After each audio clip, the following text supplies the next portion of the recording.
And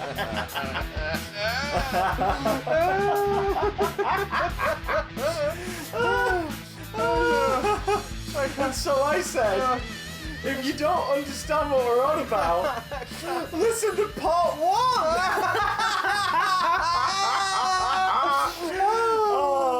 No, true. You should listen to part 1. Should. Please, we need to get our numbers up. Hello and welcome to the Big Damn Cast, your weekly dose of geeky gossip and nerdy news and endless witterings of nonsense. I am Matt, I am here with... I am Chris, and I am here, and I am here. Yes, and we're talking more. We're talking about the latter half of Russell T Davies' stint as showrunner. The Rusty D. On everyone's favourite TV show. Quantum Leap. Well, the 2/3 of this room's favourite TV show. Well, Doctor Who. Now, hang on. What is my favourite TV show? None of this room's favourite TV show, really, when you think about it. Doctor Who, but everyone loves it. Yay! Choice. And The Runaway Bride. Yes. Is next, boys and girls. Christmas special 2006. Yeah, following on from, again, another tradition of this era at the end of Doomsday. The tradition of the last episode of the series. Well, it technically happened with the regeneration in the first series as well, but... Yeah, we didn't touch on it last episode, but yeah, the end of the series bleeding into the next story as a cliffhanger. Yes. Which they do for 3 years, I guess. Regeneration in Series 2. This year, the arrival of a rando bride in the TARDIS. Catherine Tate, which in 2006... upset a lot of people. Yeah, me included. I think Catherine Tate is brilliant. Now. Back then, I was kind of annoyed with her because I sort of hate catchphrase comedy, and catchphrase comedy was massively on the rise in the early 2000s. Oh, hugely. Like, usually because of successive shows like Little Britain, and it was... The Catherine Tate show was very much one of those shows. There is a lot more to it, but a lot of it relies on that kind of formula, and I don't blame her for that so much as the people who commission those shows and things like that. Oh, yeah, totally. The way they were edited and shaped and everything. But when I saw her at the end, this was like, why? Well, no, my response was, what? What? Just like the Doctors. Yeah. The 3 whats, What? What's on? But yeah, I didn't have that much of a problem with it, to be honest. And I thought the Runaway Bride actually ended up being quite a good laugh. It's pretty fun. You've got a big old creepy boo-hiss villain. Is it, Sarah Parrish? Yeah, in ridiculous amounts of cosmetic makeup. Oh my god, the Empress of the Arachnos is a fantastic design. Loads of prosthetics strapped into a giant spider leg rig. Did you see it? The full costume at one of the exhibits? Yeah. It was so impressive, wasn't it? It was huge! Massive. Massive thing, but a great design, and yeah, again, nice simple story. She randomly appears in the TARDIS because shenanigans. She's been fed a bunch of this stuff, like poisoned slowly over time, because it has something to do with the Arachnos and the babies eating, and her fiancé Lance is very much part of it and behind it, and it's your archetypal, like, monsters are going to rise up and take over the world story. The monsters just happen to be giant spiders, though we only ever see the one, which is a shame. But what a design. She looks amazing. Highlights, the TARDIS chase down the motorway is pretty damn impressive. The redesigned pilot fish, as we now know they're called, the Santas, are so good. Great. Like, I love their really tinny, like, tin soldier, they look like tin look in the first one, but in this they've got that more plastic, like, mascot head kind of thing. They're a bit more Terror of the Autons. A bit more Frank Sidebottom. Yeah, sort of the big eyes and stuff.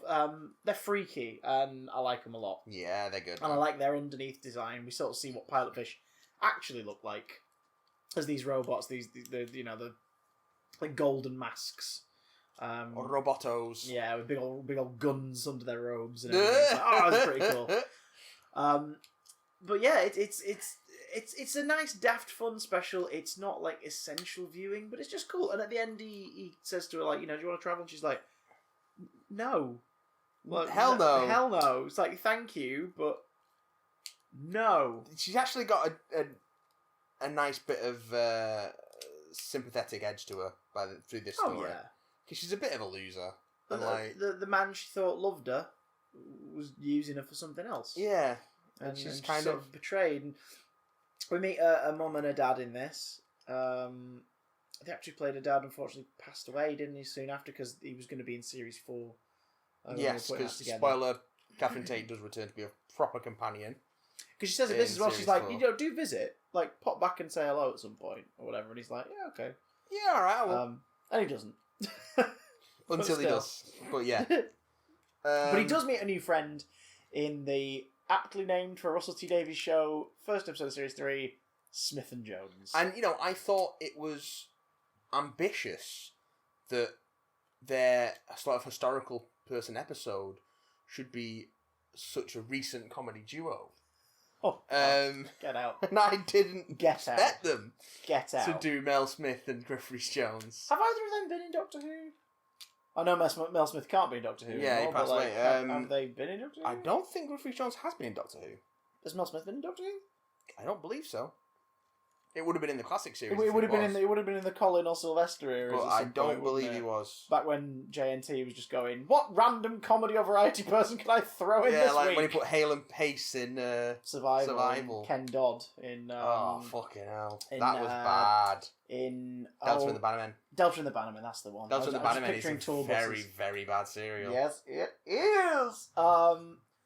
But this is a ton of fun. So we're introduced to Martha and her family again, going with the formula from Rose. We get to meet the Joneses and where they're at. Keeping up with the Joneses, eh? Martha's dad, and Martha's dad and his new partner, and Martha's mum. We get to meet like a sister Trish and her brother, and you get a sense of who everyone is. And she's very much the sort of the one sole voice of reason, kind of trying to keep everybody a level of sanity and civility with each other. Yeah. But she's stressing out. She's studying to become a doctor. Has she not finished it? Is she not an actual doctor? She's not like in residence at this point? No, she's still toward the end because she meets the doctor properly at the hospital bed when she's one of the students being asked questions. Right. And that stuff works so well because it's like she sees him earlier in the day and then sees him in the hospital and is like, right, hang on. I saw you this morning. And he's like, well, you can't have been here for weeks and all this stuff. It's like, oh, okay. So we as the viewer this time, we get to meet somebody. She's our eyes and ears, but we know something she doesn't know. So that's a nice little angle to play it at, like to meet the doctor the way she meets him, but we have that extra knowledge of we know who he is, and he's obviously investigating something. Because why else would he be hanging out around here? But also, they've got the challenge of having to introduce a new companion after Rose was so beloved. Yeah. And was our main character. And honestly, I don't think they pulled it off. I am not a huge fan of Martha. I like Martha a lot retroactively. I think Martha is incredibly well written and has a great arc. I just don't think Freema necessarily was right for the part myself. I think Freema Agyeman is a very good actor, and seeing her in stuff since, like the Carrie Diaries and everything, where I've dipped in and had a look at it, she's really good. I don't think she was quite the right fit for this part. No. Or at least wasn't yet. Maybe it's that then. Maybe that's what I'm feeling. Like, she's great, but she's got this sort of level of... there's almost like a vanilla delivery in some places for stuff that, someone else wouldn't be afraid to sort of dig into a little bit more. It's a little muted.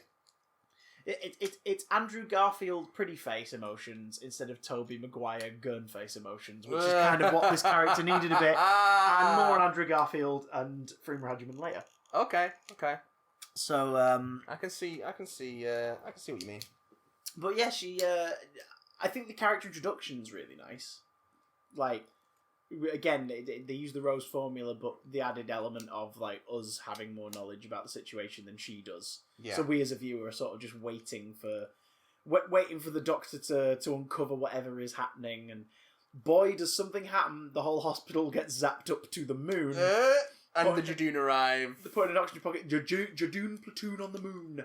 Big Rhino policeman. Russell and the designers and the effects team create quite possibly the most visually iconic new species in terms of like aliens in the show. They are space Rhino policemen. Like, there you go. That's there you go. Like, what more do you need? Imagine if the Sontarans and the judges from Judge Dredd had a baby whilst a Rhino spunked all over them. Spliced with Rhino. This is what you'd get, and they look so good. And just the gimmick of like we're seeing it from the human perspective, so at first we don't understand them until they use their translator. So you've got the whole rope, it's like, what the hell? The bingo markers, scanners, designating people as examined because they're looking for it's their plasmavore. Yes, a vampire by any other name. Oh my god, what's her name? She's phenomenal. She's in years, isn't she? She is. She's so good. What is she called? Bring up that episode, Sonny Jim the Laddie Boy. So what again did I've got the cast list on this because I'm on the wrong website. That's alright. I'll have a quick look. Sorry, I'll bring it up. What are your memories of this one? Because this was like the first revamp. Like the Jadoon. Thought it had a neat little sense of humour. Florence Finnegan. No. That's what the character's called. That's the character's name. I'm an idiot. Why do the wikis not have the cast members? That's so strange. It is odd. I'm going to get onto IMDb. No, that's right, I'll Wikipedia it. It'll take me a second. So go on, Cool. But yeah, I mean, I just remember being into the idea of giant rhino police. Anne Reid. Anne Reid, of course. Yeah, I thought it was... Space police. Like, straight up just the police of space. Which gives them an excuse to recur, which they do. And not just in this show. The show just had that feel of, like, that slightly daft adventure fantasy that you could really enjoy on a Saturday evening. And it was a lot of fun. Like, that's what it was. It's got the, what are they called? A slig? Slag? The slab. The henchmen made entirely out of leather. Yeah, who look like motorcycle couriers. Yeah. They were quite good. And are clearly sort of meant to be a little bit of a visual nod to the Stig of Top Gear fame. Yeah. Which is quite funny. Quite good. It's quite funny, isn't it? It's quite good. Oh, hip. I love the heck out of this one. I think it's a really fun series opener. Yeah. And sets a tone. It absolutely which then is. carries through into the second episode when at the end the doctor's like, right, as a thank you for helping me out, let's, I'll take you somewhere. Where do you want to go? Like, let's go somewhere amazing. This will be really cool. And we go into the Shakespeare Code. Yes. And... That's right, that's the next one, isn't it? Yeah. Yeah. Oh, yes, of course, yeah. And again, it's the historical character episode. D. Lennox Kelly pops up with Shakespeare, which is a really cool. I think it's a really cool take on him because not just not Shakespeare, but just the idea that the show's gone. Oh, you think you know what we're going to do with him? No, we're going to do a bit different. We're going to do it a little sideways, and he's a bit more of a. He's in his sort of cocky, like mid-career. Yeah, he's got a bit of an ego to him because we always picture him as like pitching things to Elizabeth I to be like, so the new play is going to be like this, and oh, she's like, oh, very good. Like we always kind of picture Shakespeare to be that kind of guy. I always picture more upstart Crow. Yeah, and instead we're in the pre-balding sort of mid stage of his career where he's kind of lapping up the success. This is amongst sort of the lower classes at this point. Where he's just the plot revolves around the idea of Love's Labour's Won. The lost Shakespeare play. Which again, this is a great thing that the series does. Like Unquiet Dead did that theme as well.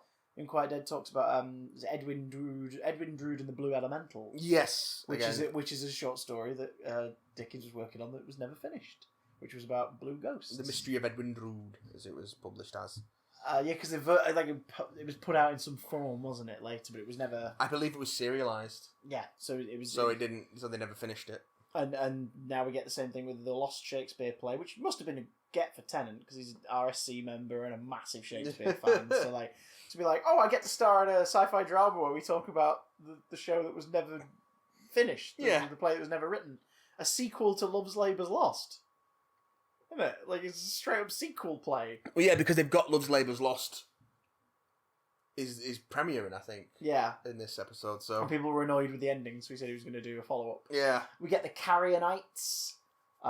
Which are basically the Three Witches. Yes, a delightfully delicious design as well. Oh, I like that use of alliteration there. Thank you very much. 10 out of 10. The Sycorax are woven into it, which is nice. Yeah. Harry Potter is used as a plot device to help save the day.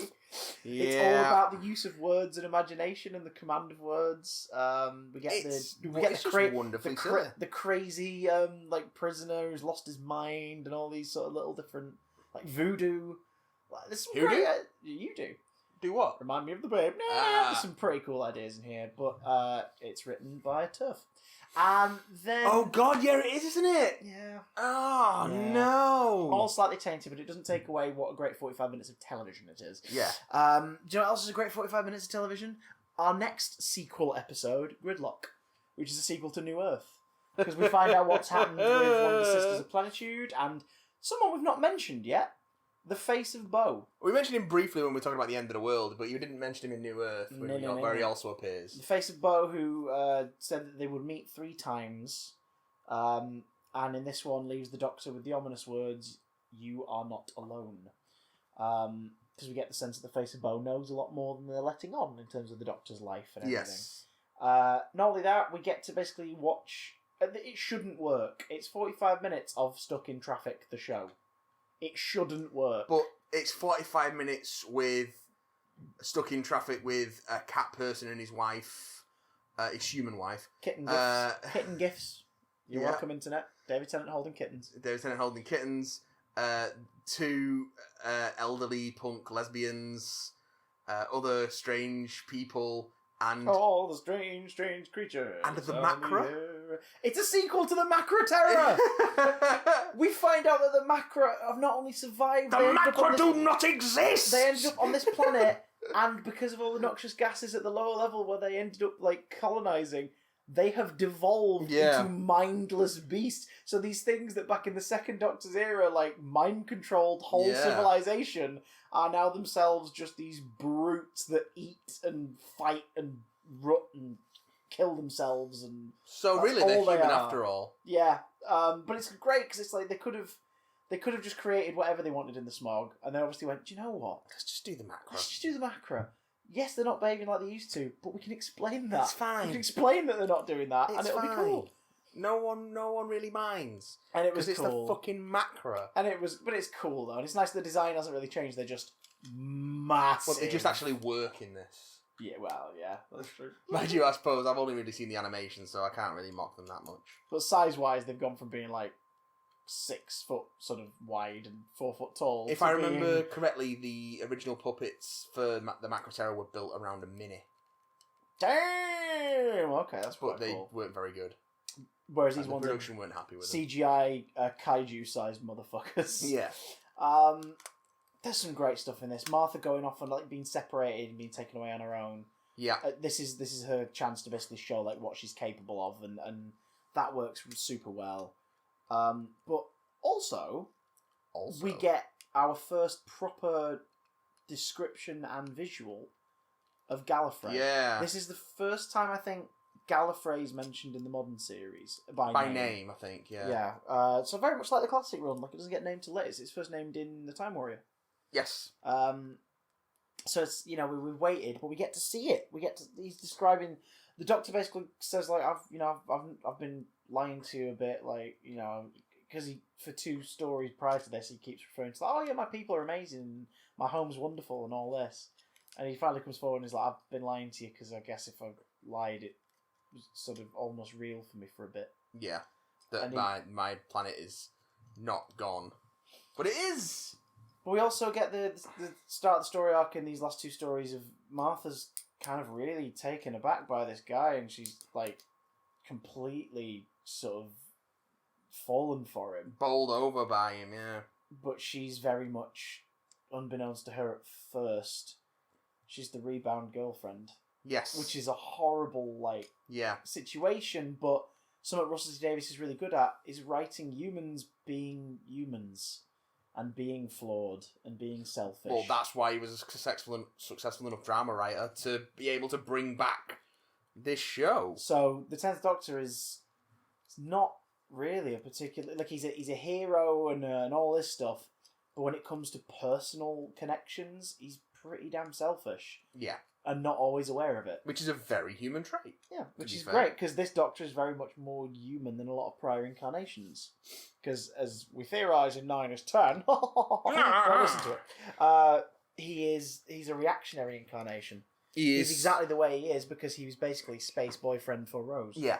Hence why he never really forms that proper connection, and can't see how much he's hurting Martha, which is played very well by Tennant, and I think sometimes by Adjaman, but like I said, I just she doesn't quite nail it for me until her last scene in the last episode, where it's like, damn it, that's spot on, well done.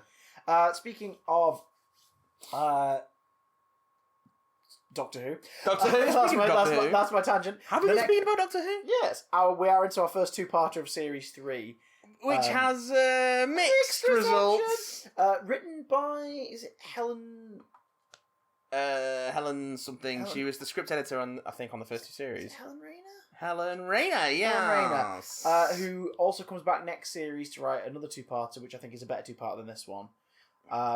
This is not the best, but it has got some great ideas in it. Period setting, Daleks in Manhattan and evolution of the Daleks.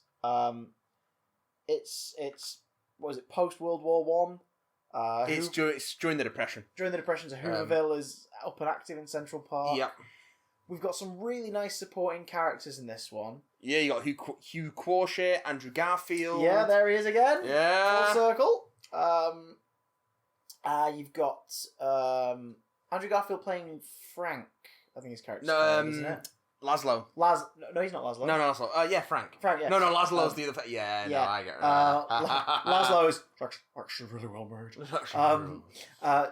Frank, who I'm sure I read it somewhere, he based his... Because he's a southern character, Southern American. Yeah. And he based his accent off of watching Nathan Fillion in Firefly. So that was quite a nice little touch. And he's great in it. He's great. As is God, who's the guy who's like in charge of Hooverville? What's his name? Hugh Quashie. Yeah, Solomon. Solomon, that's it. He's great. He's really good in this. And gets to deliver one of the best sort of like, oh no moments in all of Modern Who. Yeah. Where he basically tries to reason with this thing flying above the camp and then gives this stirring wonderfully impassioned speech. At the end of it, just called it up to him and just goes, exterminate. Shoots him and kills him, and it was for nothing. It's like, okay, fine. The idea of this is great. So we met the Cult of Skaro last year's series finale. Yeah. A section of Daleks who escaped the Time War, which we're learning more and more about as time goes by, was a war between the Time Lords and the Daleks primarily, that ravaged and destroyed. A lot of the races got caught up and wiped out in the middle of it. It erased whole things from history within certain areas. It destroyed planets. Other like food stocks for like colonies were wiped out, and it wasn't just here's a battle over here, which the later series unfortunately kind of simplify it to visually. Like it was something that was very Lovecraftian. It was beyond comprehension. It spins out of which is why Russell and his words work so well, and why he didn't ever want to show it. Yeah, he never did. The closest we ever got to it was in Russell's era was the High Council in the days just before the end of the Time War, which we'll get to later in this episode. Yeah, which works well because it's sort of separate enough. And all these wonderful words that set it up, like the Nightmare Child and the King of the Meanwhiles and his army of Never-Wers and things like that. There's like all this wonderful like imagery that makes so much more impact never being shown. Makes more of an impact by just being in your own head. But the Cult of Skaro is a nice tangible idea. These 4 Daleks that have been bred to think completely outside of the box, and their only goal is to further the survival of the Dalek race. In Army Ghosts and Doomsday, it was by using Time Lord technology with the Genesis Arc to basically smuggle a load of Daleks into this machine. Yeah. That were like Time Lord technology. It's bigger on the inside. This time, they're like, right, we're screwed, and as far as we know, we are the only 4 that have survived. Yeah. So, we need to evolve. And the last time that happened, the Emperor had Daleks like self-creating stuff and turning from mutant remnants, and they hate themselves and they long for death, which they eventually do kind of rectify a little bit in Series 5. Yeah. They go into that idea. But here, that is sort of explored more, and it's got some cool visual ideas. Like they merge with what's his name, Mr. Diagras. Yeah. Who it doesn't work, does it? Doesn't work. Visually, I think it's a cool design. I think Dalek Sec is a great design. No, it isn't. No, it is. The problem is, it's when it's in motion, it ruins it. If you saw that as an illustration, you'd be like, "Holy shit, that looks really creepy and weird." And then it starts to move. I admire the guy's attempt to sort of act like a Dalek in his vocal performance, but it comes across as comedic, and it doesn't help that the tendrils are these little stubby penises on the side of its face. Yeah. If they were more Davy Jones in Pirates, that kind might of look thing, interesting. it'd look more interesting. But yeah, I don't think it's a particularly good design. I mean, when he merges with the Dalek Sec mutant, that's horrific. That's a nasty effect. Yeah. And the idea of what is it, Dalek Sec, Faye, Jast, and Khan. Yes. They have because they're the only escaped Daleks to have names. They escaped the event, which was all part of their individuality. The idea that these guys were separate and had to have identity because it was about their individual drives and ambitions and imagination. And they escaped the events of the last series with emergency temporal shift. And this time, only one of them survives after we've got zombified humans and pig slaves. Everyone's favourite pig slaves. Which again, in concept, is a really cool, creepy idea. In execution, is it though? Yeah, the idea that they'd because the limited technology they had at their disposal when they first arrived in New York, they were able to convert simple-minded creatures into like manual labour sort of homunculi. Manual labour homunculi, aka Amazon warehouse staff. Oh God! Hey. Just ask Jeff Bezos. At least the pig slaves are paid correctly. Yeah. So and then as the technology develops and they establish more of a base under what will be the complete Empire State Building, they're able to start the process on humans, which leads to eventually like human drones using Tommy guns with Dalek rays built into them, which is a hilariously weird. Yeah, there's so many ideas design. in this story, but it doesn't gel. No, it doesn't gel. It doesn't quite work. But I do like the idea of the Doctor kind of reach out. Like he doesn't immediately think, right, we've got to destroy them. He sees what's happening and he's like, I'm going to reason with it. I'm going to reason with Dalek Sec. I'm going to try Let's change things. It doesn't work. And at the end of it, Dalek Khan escapes, emergency temporal shift, and he buggers Reet off.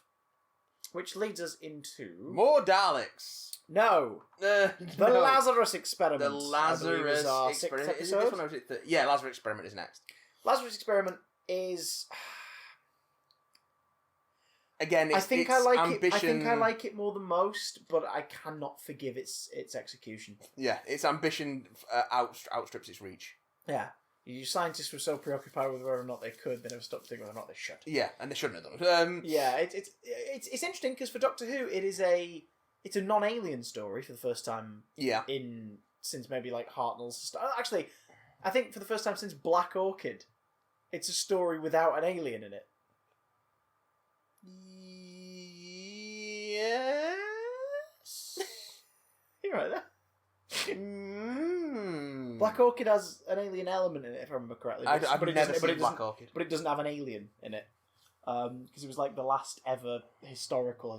Like all First Doctor ones, and then suddenly a Fifth Doctor story randomly was a historical, and then we move on. But this has no alien in it. It has alien element, and we learn that the technology later on is funded by something alien. When we finish the season, we find out who. Yeah. But Dr. Lazarus, played by Mark Gatiss in his first on-screen role in the show. His last. First of 3, actually. First of 4 roles total, because he was the voice of Danny Boy in Victory of the Daleks. Of course. I love Victory of the Daleks. It's fun, isn't it?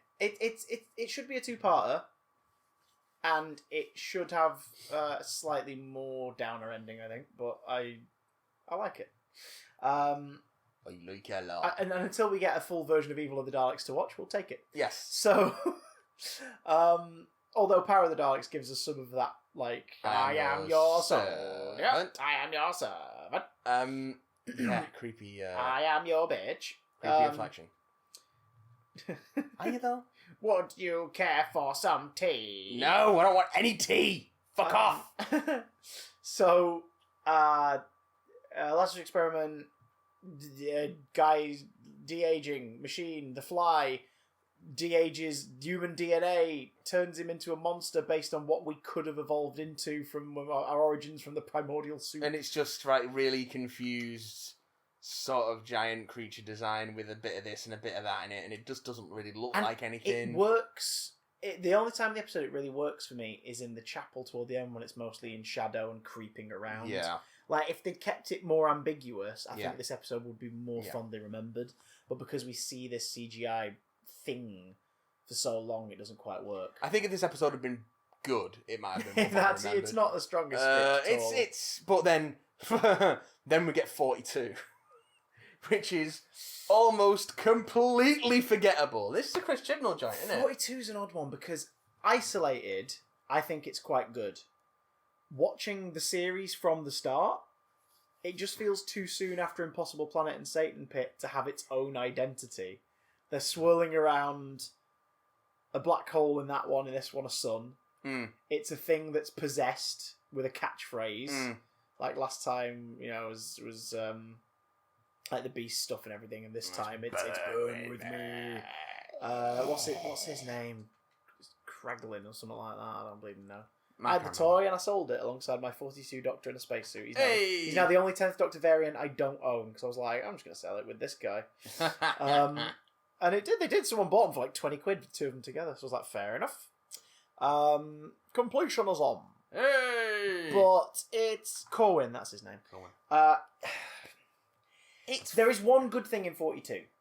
What's that? Really good thing, and that is the bit where the Doctor's possessed by it and his body's dying. And he just flat out says to Martha whilst he's like sweating and screaming and they're holding him down, like he's scared. And Tennant plays it like he's actually fucking terrified. Like a child who is facing something, frightening. It's like, this is, in that moment you're like, oh God. Oh, he might die.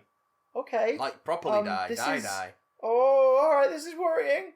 I think the cast do an amicable job. I think this is one of the ones where Freema Rajaman does come off as quite strong in terms of her performance, but it's just very forgettable. Yeah. And the 42 gimmick doesn't work beyond a certain point because they abandon it. Like the idea, do you know what I mean? Like the idea of it's 42 minutes till everything goes to shit and they're going to do it in real time, but then narratively it kind of wiggles around that in like the last 15 minutes. It's like, oh, okay. Yeah. Not great. The first, Fear Her isn't one I particularly love. I think this is like one of the first ones where I'm like, yeah. Skip it on a rewatch. Yeah. Unless I'm binging. If I'm binging, I'm binging.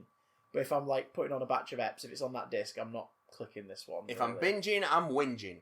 Speaking of whinging. Whinging. Yes, sir. Thank you, sir. Well done, sir. Human Nature and the Family of Blood. Paul Cornell adapting his new novel. Adventure story. Yeah, which for is the 10th Doctor. The canon of which now plays with everyone's heads. But sod it.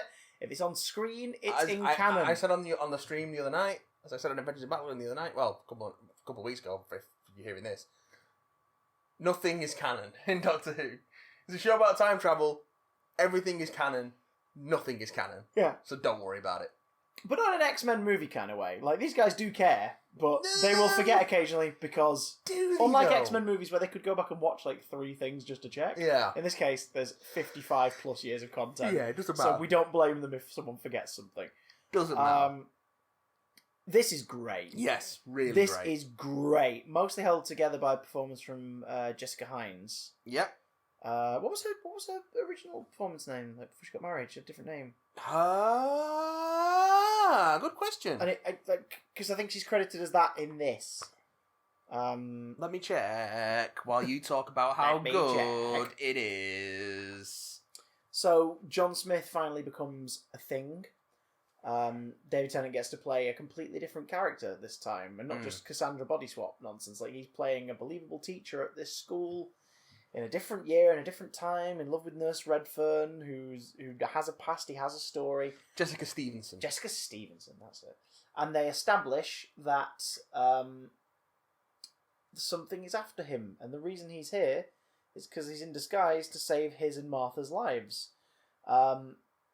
The Family of Blood are on his heels, who take the form of sort of life forms that they, I guess, jump into, don't they? And they sort of, like, you wear them like a puppet, like a a vehicle. Not like a skin suit with a space zip. No. That person is dead, and their body is now the vehicle on this Earth for this entity. They want the TARDIS and they want the Time Lord, and they feast off of, I guess, time, don't they? That's sort of their bag. I want the TARDIS and I want it now! So the Doctor uses something called the Chameleon Arch, which is hidden in the shape of this fob watch that he carries with him, which essentially creates a brand new persona and existence for him that everyone around him and himself completely believe, because time has sort of been like temporarily rewritten. It disguises him on a down to a genetic level as human. Yeah. So John Smith has always been around, and everyone always knows he's been around, and he's worked at the school. And there are holes in his story, but not the sort of stuff that anyone who knows him or himself would ever question. No. Someone who knows something's up could find those holes. Which is why Martha's there. Yeah, to keep an eye on him and protect him. The idea is that they were going to do it for a certain period of time and then move on. But the Family of Blood find them. And it's a race against time for Martha to bring the Doctor back, and for John Smith to realise that maybe he's not a real person after all, and the heartbreak that comes with that, and like Joan, played by Jessica Hines, it's so good. Yeah. Creepy, memorable villains, reanimated scarecrows as animated to be minions. Particular shout out to Harry Lloyd. Yes, who gives one of the best sort of villain turns, one-off villain turns in the show ever. Really snivelling and creepy and piercing stare. So Harry Lloyd, basically. Yeah, the way he holds like his neck and all these things, just sort of it's just creepy. Yeah, he's very good in it. Very good. It's pretty cool, and Thomas Brodie Sangster as well. Thomas Sangster. Yes. Very young Mr. Sangster giving a cracking performance. As a kid with sort of like, we're in Stephen King territory. A kid with low-level psychic abilities. Yeah. For reasons, which I don't think they ever explain. He just has them. Yeah. But like, he sees the war going forward, and he sees what awaits everybody. Yeah, because it's set in 1913, so it's just before the First World War. And then I love the ending of it. I love when the Doctor and Joan, essentially the Doctor's saying goodbye to her, and she's like, "Could you change back?" Because he obviously doesn't know her. Like, when he wakes, by the time he's back, he doesn't know what's gone on. He's just got the basics, and he defeats the Family of Blood. And then he's like, "I'm sure he meant a lot. I'm sure he meant a lot to you, and I want to say that, I'm sorry. I wish I could. I wish you could continue to have what you did." Yeah. She's like, "Could you change back?" He's like, "Yeah." She's like, "Will you?" He's like, "No." It's like, oh my god, this is horrible. And just John Smith's like last scene where we know it's actually him as well. Yeah. It's heartbreaking. So good. Like, it is so good. I love it. It's one of the better two-parters as well. Oh, absolutely. One of the stronger two-parters. And I think Paul Cornell has been one of the stronger contributors. Not many, though. I think it was just the two stories, wasn't it? Father's Day and this two-part. Yeah, I think he started doing more of the stuff after that. But he was one of the, out of the contributors to the BBC Books range who moved on to do for the show as well. Mm-hmm. I think he's probably the strongest. Achille-moi. In terms of what they added. What's next, Matthew? What's next? I said the Big B. Next is the Big B. The Big B. Why do we get this to be one of the best episodes of Doctor Who's revival? It is, of course, this season's Doctor Light episode, and the introduction of the iconic Weeping Angels with a great guest turn from Carey Mulligan. It's Blink. By Jiminy. Yeah. What can we say about Blink that hasn't already been said? Not much. Too long. Okay, it's not too long. It's just right. Yeah, it's great, creepy. First time Hull has featured in Doctor Who. Yeah. There we go. That's something someone's probably never pointed out before. The Weeping Angels as a creature and their sort of life cycle is the implications of it are horrifying. There are a couple of performers who, fill in the roles of the Weeping Angels, like, for some shots. I met one, I can't remember her name now, but I met her because she also worked in production. I met her on the set of a kids' TV show. As one of the production coordinators in a zoo. And they are phenomenal. They do some great work. She's like ballet dancer by training, so she had that kind of physicality there. Well, they've got to do a lot of holding still, so... But they also made solid, immobile props. Yeah. Terrifying. and you can't tell which one's which in each shot. It's so creepy. It's very good. Great idea. The idea that, and again, it's more of a fairy tale demise, as it were, for people caught by them. Yeah, they you get You are sent back through time to a random place, and no one will ever find you, and you'll never see the people you love ever again. And they'll feast off of the life you should have had. Yeah. What a creepy fairy tale kind of like Hansel Gretel level kind of. It's really weird, and we see it play out with the police officer who Sally meets. Yeah. Billy. Thingy. Yeah, because life is short and you're hot. And we see it with her friend as well. Thingy Nightingale. Yeah, but she actually meets old Billy. Yes, which is on the same day. Yeah. On the same day. It's Nightingale and Sparrow sounds like a crime drama. Hey! Yeah, also, her brother helps her solve the mystery. For our younger listeners, it's a period piece too. Because you see, there were these things called DVDs. Oh no! People know what DVDs are, Chris. Some people don't use them at all, though. So Easter eggs. Which was a cool idea, because like Easter eggs were a thing, but they were not like, not everybody really got them. So this was a story going, hey, maybe check your DVDs, guys. There's extra stuff tucked away in them. The historical relic in this is more shops that specialised in DVDs rather than DVDs themselves. Let's be honest. Yeah. Have you got the cast list there? Sorry. Yes. The cast list back up. Yes. It's a little gander here. I thought it was. What? Ian Boldsworth. Banto, he's the mate who's working in the shop, the one who's in the counter. I thought it was. There we go. A little bit.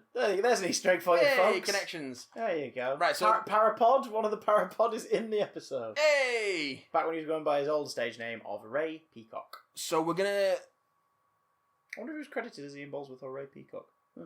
I'll have to look at the DVD. Those things in DVDs that no one watches. So, now this season sort of ended with a stealth 3-parter. Yes. Which you didn't expect to be a 3-parter, but Utopia ends with one hell of a cliffhanger. Yeah. Which sort of... Well, we think when the episode begins, we think that we know what the gimmick of this week is going to be. Yeah. Because he stops off in Cardiff to like refuel the TARDIS somewhat using the rift. And we finally find out what happened at the end of Torchwood Series 1. Jack. Because the last scene of Torchwood Series 1 is him alone in the base. He hears the TARDIS. He grabs the dismembered hand, which we sort of, watching Torchwood, had kind of assumed after a while was, wait, is that the Doctor's hand from Christmas Invasion? Yes, it is. He grabs it and he runs out, and that's how Torchwood Series 1 ended. Yep. And we get to see the resolution of that cliffhanger several months later in Utopia, as Jack legs the TARDIS, and the TARDIS panics. Because Jack died in Part in Other Ways. And was resurrected by Bad Wolf Rose. Off screen, well, on screen, but away from our characters. Yeah. So they never saw it. But the Doctor had a suspicion. And Jack, throughout Torchwood Series 1, is talking about how he's been trying to find someone, trying to find this man who he thinks can cure him of his immortality. And that storyline finally gets sort of resolved in this somewhat. Because Jack cannot die. For those who've not watched Torchwood since, Jack is incapable of dying. He will always come back to life. Which, on the surface is like, oh, that's cool. It's like you can, live forever and do all this cool shit. It's like, yeah, but if he gets burned alive, he has to regrow from that. It's kind of exhausting. If he gets decapitated, he's got to regrow from that. Which does get explored in some Torchwood stuff later on. Yeah. Well, at the end of episode 1, he gets pushed off that building, and gets snapped in half on that bench, and then in Children of Earth, he gets sort of eviscerated in the explosion. His body's dug out by that government facility to keep him in that thing, and you see him a couple times over the course of episode 2 growing back. It's like, oh god, it's horrible. Doctor Who obviously does not go that gory with it, though he does get killed a couple times over the course of this 3-parter. Yeah. But yeah, so you think that's the story. The TARDIS panics and flies away with Jack on the outside of it. He survives the vortex. Well, because he can't die. He can't die. And they arrive in the far-flung future at this colony who are building a rocket to escape the barren planetoid that they're on, the place where they are. Yeah, we're at basically the entropic heat death of the universe. It's the end of the universe. Shit is going to happen. The end of time, essentially. Some people have turn to a feral state, and they're referred to as the future kind because they believe that they are what the species should be now. They're feral. They file their teeth. They eat human flesh. They're covered in tribal markings and fur and tattoos and blades and all this stuff. It's Ghosts of Mars. Yeah. Whereas But good. Chantho is assistant to Professor Yana, who's this wonderful, kindly old scientist played by Derek Jacobi, who's going to build a rocket, a shuttle that will get them off this planetoid and take them to a place that they believe, because obviously we're at the end of all things, so stuff's gone awry and old technology isn't necessarily helping anymore. They believe that based on the coordinates they've got, it will take them to a planetoid that is heard about that is safe and will keep them safe, and they refer to it as Utopia. And if all goes wrong, at least they tried. And it's like, oh my god, this is serious stuff. And we meet like a kid who lives in the tunnels of this mountain base and all this stuff. It's like, wow, dystopian future story. I think we guess where this is going. Yeah. And then the episode goes, fuck you, you have no idea. Because we find out that the Face of Bo's "You Are Not Alone" warning was also a message like Bad Wolf throughout time. Yeah. YANA, Professor Yana. Because Martha finds a fob watch and mentions to the Doctor, "Oh, he's got a watch like yours." And the Doctor's like, no. And you realise that he's sort of delighted that maybe there's another Time Lord here. And then he sort of realises who it would be. Yeah. Because we know that all the Time Lords are dead. But the Doctor's not the only renegade Time Lord in the show's history. Derek Jacobi, who's been wonderful and warm and adorable and sweet throughout the whole episode, here's a voice that is very... It's him performing it, but it's very akin to like Delgado. And you hear snippets of Delgado and... I think it's Delgado, Beavers, and Ainley in the audio mix. Jeffrey Beavers. And he opens the phone watch, and Professor Yana goes away, boys and girls, and the Master returns. Oh yeah! It wasn't just the Macra coming back this year, folks. No. Yes, the Master comes back, which was a great reveal at the time, because I remember they did not leak it, did they? Like, we knew that John Sim was playing Harold Saxon, who was going to be the main villain and that of the sort of series. been teased behind the series of like Vote the UK's Saxon new Prime Minister, who's going to fills be the some void sort of after threat. Harriet Jones Yeah. has been ruined because of the stuff the Doctor sets off in Christmas I'm Invasion. tired. If only that fucking worked for Boris. Oh god! Don't you think he looks like a fucking clown? Funny you should mention that. Oh, it's partially the fault of Have I Got News for You. That'll for just get him normalising re-elected. it. Anyway, god, but yeah, it's an amazing reveal that not only is Jacobi the Master, we get to see Jacobi as the Master for like 5 minutes, and he is sinister. Like, he kills Chantho, who is nothing but adorable and sweet. Yes. He absolutely he kills her by electrocuting her with an open cable. Yeah. And then tries to get the TARDIS and manages to... Who's it who hurts him? Does Jack shoot him? No, Chantho shoots him. Yeah. And she's dying. He's killed, but he realises that body was probably toward its end anyway. Killed by an insect. A girl. It's the fact that it's the fact that worse to him is the fact that she's a girl. Yeah. It's like, oh, you're right, wrong master. He's a wrong bastard. So he evolves, and he's like, if the Doctor can be young and strong, so can I. And it's like, setting up the idea that what we're about to get is a Master who specifically is here to go toe-to-toe with David Tennant's Doctor. Yes. Which is why John Sim and the way he plays him over the course of this story works so well. He very much is a dark mirror of Tennant's Doctor, yeah. Like, we've had the Moriarty-Holmes relationship of Delgado and Pertwee. Yeah. We've had the sort of campy, like, loving every minute of what he's doing villain antics of Ainley up against the more colourful Doctors of the 80s. We had Eric Roberts being that more kind of, that still camp, obviously, but not meant to be, I don't think. But like that suave kind of, I'm the villain and you're the hero. Doctor to match McGann's kind of more romantic, sweeping gesture. You know what I mean? Like, it works in that version. Dress for the occasion. As good as you, as well as you. Bruce, the Asian child. Honestly. Fucking hell. But we've had that, so this take works so well.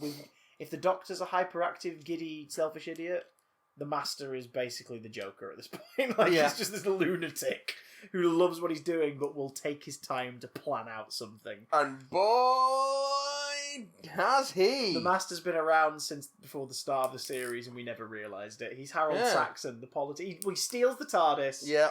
Cannibalizes it so he can create like an infinity loop. Yeah. And screw with stuff in the past so that it doesn't affect the future immediately, and simultaneously he can bring stuff back from the future, which we find out he does. The Tocklefane, who help him invade Earth after he kills the President of the United States live on television aboard essentially the Helicarrier. Yes. It's so inspired by the Helicarrier. The unit Helicarrier, essentially.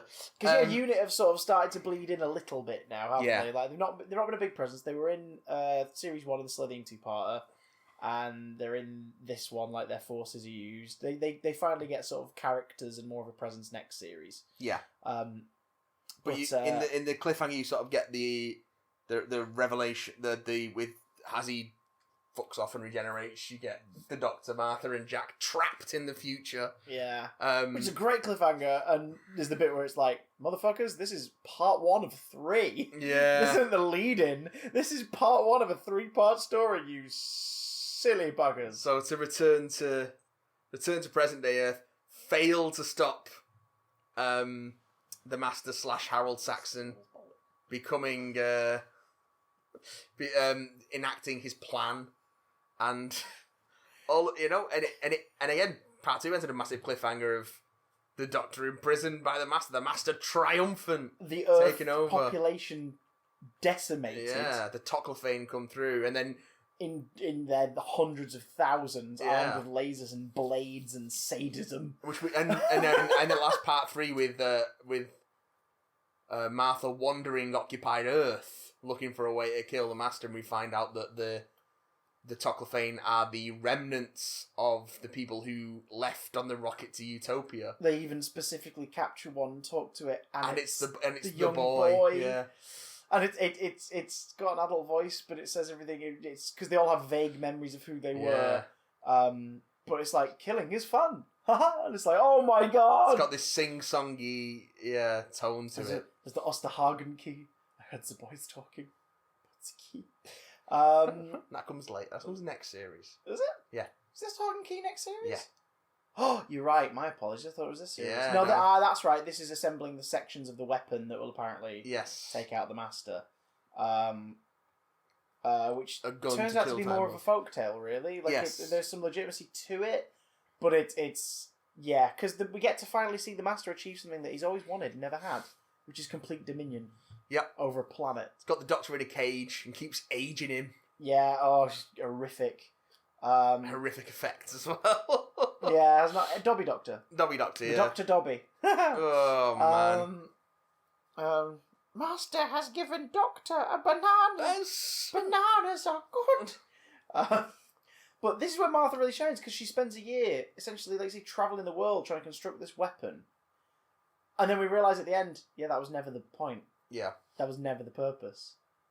Like, what she does is she's telling stories of the Doctor and specifically setting it up that on a certain day, at a certain time, everyone will think of him. It's complete nonsense. It's complete nonsense, but it's down to the idea of the Archangel Network, which is where they set up that the reason Harold Saxon became so popular, which is more depressing now, because people are like, this it's... Oh, people voted for him because they just sort of thought he was nice, and they imply that it's sort of the Master's hypnosis. Like some of his earlier incarnations used more. Here he's kind of put it into the satellite network. So everyone just kind of is like, he's great. I don't really know what he stands for, but he's a really good guy. Nowadays it's like, people vote for people like that now. That's really depressing. Yeah. But he's done that, so they screw it up so that everybody's thinking about one thing at once, and the Archangel Network picks it up, and they channel the energy basically into restoring the Doctor.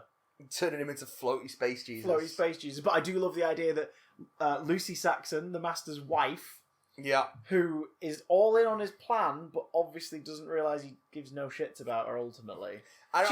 She's Harley Quinn.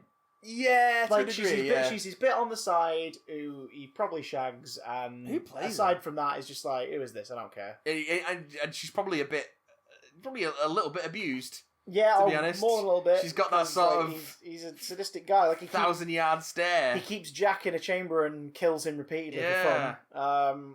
He's got Martha's family just as a point of smugness, basically being his immediate like staff. Yeah. Who work under threat of death, essentially. Mm-hmm. Like there's some morbid stuff, like the way the streets are and when the security go out. The idea of the they set that up in part 1. The idea of the what's it called? The something filter, perception filter. Yes. Yeah. Well, that's been a thing that gets mentioned a lot throughout the show, anyway. Yeah, I think this is the first place they really sort of go into it, don't they? We find out about the drums, the madness of the Master. Yeah. The idea that as a child, he and the Doctor, like together, stared into the untempered schism. Well, yeah, the second part's called The Sound of Drums. Yeah, and we learn that he's had this thing in his head, which Yana had, like. We interpret in Utopia as it was something in him telling him to wake up. Like, we get that 4-beat rhythm from the theme tune. Yes, in the show. But now we find out that no, the Master's always had it, and it's only now is it kind of really driving into him. And that's what we call in the business a retcon, boys and girls. But I mean, I just buy it that like it's fine. As a child, he heard it. You know what I mean? Yeah. And now it's only this incarnation, or the Yana one, who are like really hearing it. Do you know what I mean? Yeah. Like it's not necessarily something he needs to have heard his whole life. Yeah. Just something that's always been there within him, and now it's become prescient because the time is getting nearer to it meaning something. Absolutely. And it's creepy. His performance is great. The fact that he refuses to regenerate, just to spite the Doctor, is great. But we of course learn later on he did that because he had a plan. Oh yeah, he had a backup plan anyway, so it didn't really matter. Of course he does. He's the Master. He cheats death. That's what he does. Cheats death or evades it or doesn't and begs like a poor little idiot. Like Delgado's one does on like 3 occasions. He's like, no, please take me with you. And all this stuff. And only one time does he turn that around to be like, no, I had a plan. The rest of the time it's like, oh god, you are actually shitting yourself, aren't you? This is great. Coward. Coward. Villains are a superstitious and cowardly lot. I love this one. I love the way Martha departs the show. I think it's great. She turns around, she's like, she basically in uncertain terms says, I was your rebound bitch. That's not nice. It's Martha's best sort of moment for me because, like I say, I'm not a huge fan of her, but that character beat and her taking control of her own destiny, I thought was quite good and really well played. I love that it's open ended. She's not like goodbye. She's like, I'll see you again. She says, I'll see you again, Mister. And you're like, okay, and it's like, oh, that's kind of sweet. And then off she pops. Is that a promise or a threat? Yeah. And then we get the Titanic cliffhanger, or a brief scene between the 10th Doctor and the 5th Doctor. Oh yes, Time Crash is great. Yeah. And we forgot to talk about Children in Need as well, which is another short. Last chapter was just hopping for our lives. Those Children in Need shots, they're fun little things, but they're cool asides. Yeah. And I do wish the box sets would put them in the play all option. Yeah. Because it is annoying to watch a whole disc and then be like, so let's check out the special feature. Oh, this was set earlier. Oh, okay. It's a very important piece of canon, Chris. It's not. No, they are cool, though. They are great. Cool, and they're really well written. Especially the Children in Need one. That one's glorious. Yeah. And was a nice bit of bridging between the end of the series and the Christmas special. Yes. And Time Crash, again, is a really delightful one. It's the first time since School Reunion the show just goes, oh, sod it. Like, let's dive in. Peter Davison, reprise your role as the 5th Doctor. Come on in. Throw in some nonsense dialogue to explain why he looks older. It's like, was it the Master? Oh, he just came back. Oh, really? Does he still have that rubbish beard? No beard this time. Well, a wife. Pretty good dialogue. Oh yeah, because they absolutely play up the homoerotic Doctor relationship with John Sim. They do. And then when they make it Michelle Gomez, they just go hell for leather with it, which is good. But again, like this works really well. It's a really cute nod to the past. And again, it's another excuse for Tennant, like he did with Liz Sladen, to get to spend time with something from his childhood that he loved. Yeah. Like Sarah James was his favourite companion as a kid, so he got to do a story with her. Peter Davison was his favourite Doctor, so he gets to do the first, and for a long time, the only multi-Doctor story in the modern era. Yeah. with his favourite Doctor, And who a couple of future years later father-in-law, became yeah. his father-in-law. Yeah, that must be weird. Which means he's married to his daughter and his daughter. Wait, what? Oh yeah, we got to talk about the Doctor's. We'll be there for you. Voyage of the Damned. I love this more as time goes by. It's so silly. I love it. I didn't like I it on love broadcast. it. I thought it was great fun. Toby and I were the only ones who wanted to watch it one Christmas. We had a lot of the family around my mum's house, and for an hour, we just went, right, we're going to watch Doctor Who. And I remember us getting sort of like gently bollocked. We were like, what are you doing? Like, why are you leaving everyone? It's like, because you lot don't want to watch it. And it's 2007. It's not like we have iPlayer on the telly. Like, we're going to go upstairs and we're going to watch it. Me and my old man, it became a Christmas tradition to watch the Doctor Who Christmas special. And then they stopped doing it. Yeah. That's strange. The year after it became a tradition. In fact, the last time it was a tradition was End of Time Part 2, which we watched I was together. with you, You were at my house, because you were up in Manchester. Yes. So, The Voyage of the Damned, I love more as time goes by. I absolutely adore it more, because it is sort of unapologetically sadistic. Yeah. It's really silly. Like, it is really silly. Heavenly They call Hosts. me Max. Ding! Just it is. Yeah, and then the eventual reveal of what condition Max Capricorn is in. Yes. The Banacafalata is Jimmy ridiculous. V being given a dialogue role, really, for the first time in ages. Clive Swift being Because very of silly. course we'd seen him as Mock Balhoun, and we'd also briefly seen him in what we haven't mentioned, Attack of the Grass. Attack of the Grass. Which was a lot of fun. Red Button Game.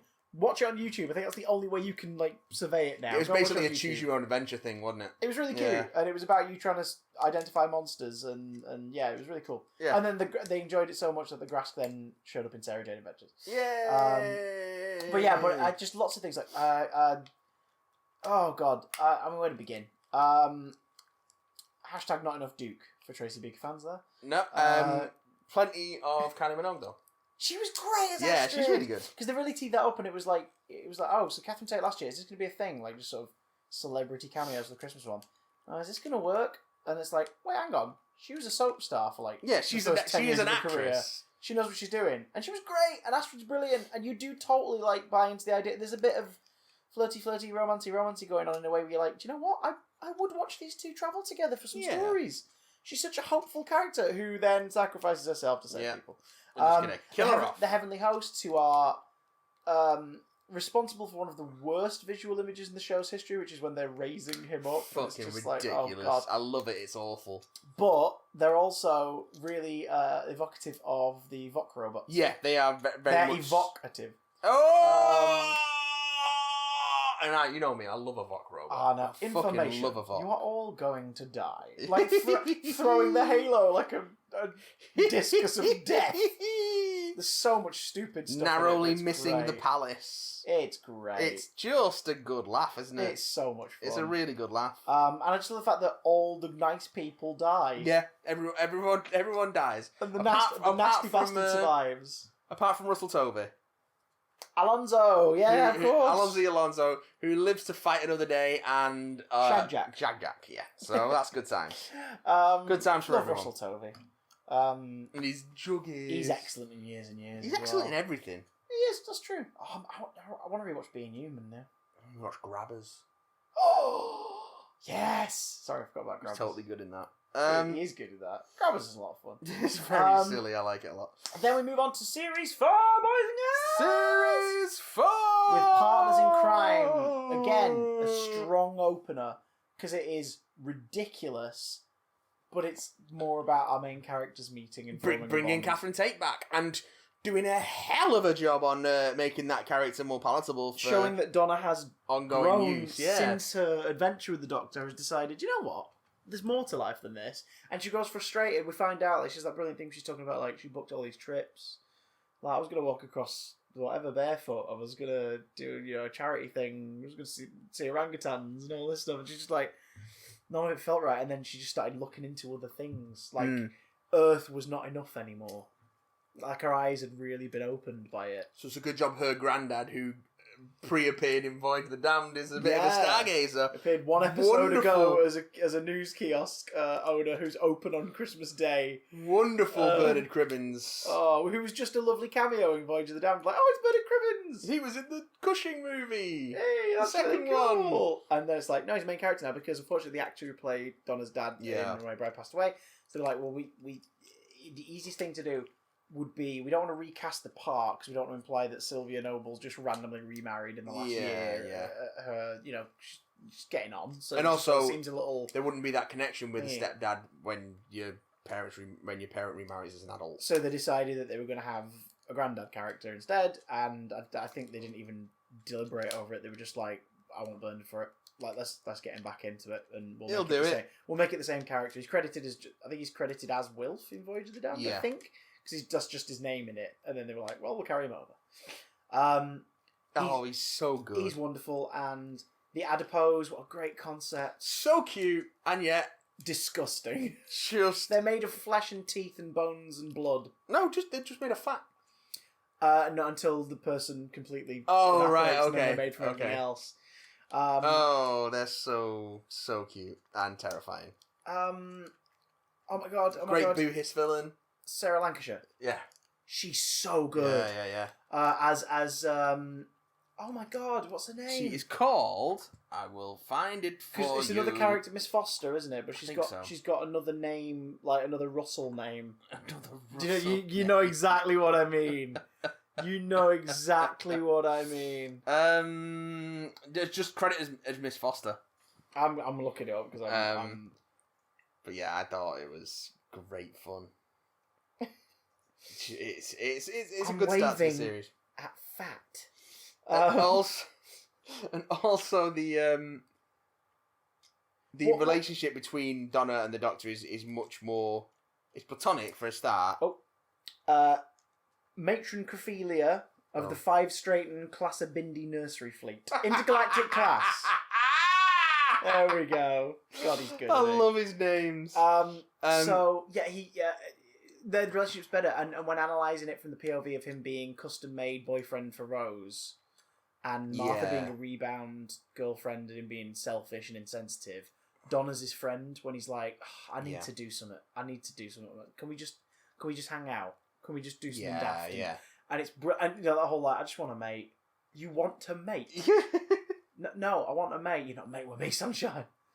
But they actually do a really good job of like toning down her comedy. I mean, they let her do comedy stuff. She's still the same lady we met in Runaway Bride, but she's like, she's a lot more thoughtful. So as a result, she's still daft and sometimes reactive.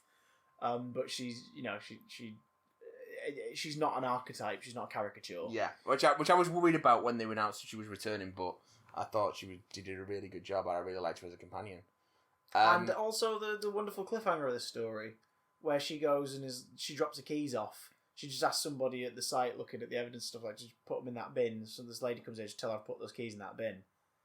And she walks away, and I remember us all, like, when that happened, being like, what? Because she walks away, and the blonde woman she talks to turns back toward the camera, and it's Rose. It was like, wait. Yeah. What? Yeah. And then we move on to the fires of Pompeii. This is a great historical. Yeah. Let's go back to Pompeii. I almost wish there was no aliens in it. Yeah.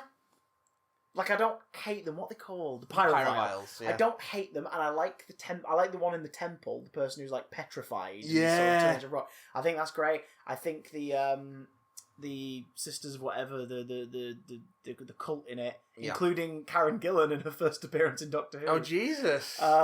She's the main one that they keep coming across. The one who's spying on them. I completely forgot. I'll pull the picture for you because it's really weird. When you see it, you'll be like, "Oh my god, of course, of course, of course, of course." But like that stuff's great, and you've got oh my god, was it Phil Davis? Yes, he's great as he always bloody is, and just stuff like that works. But it's I don't know. The most important and most meaty part of it is the drama that Donna's dealing with. Of like, in a day, all these people are going to die. Can we not change that? Yeah. And the Doctor being like, no, we can't. Like, that's not a thing we can do. Yeah. There's Karen. There she is.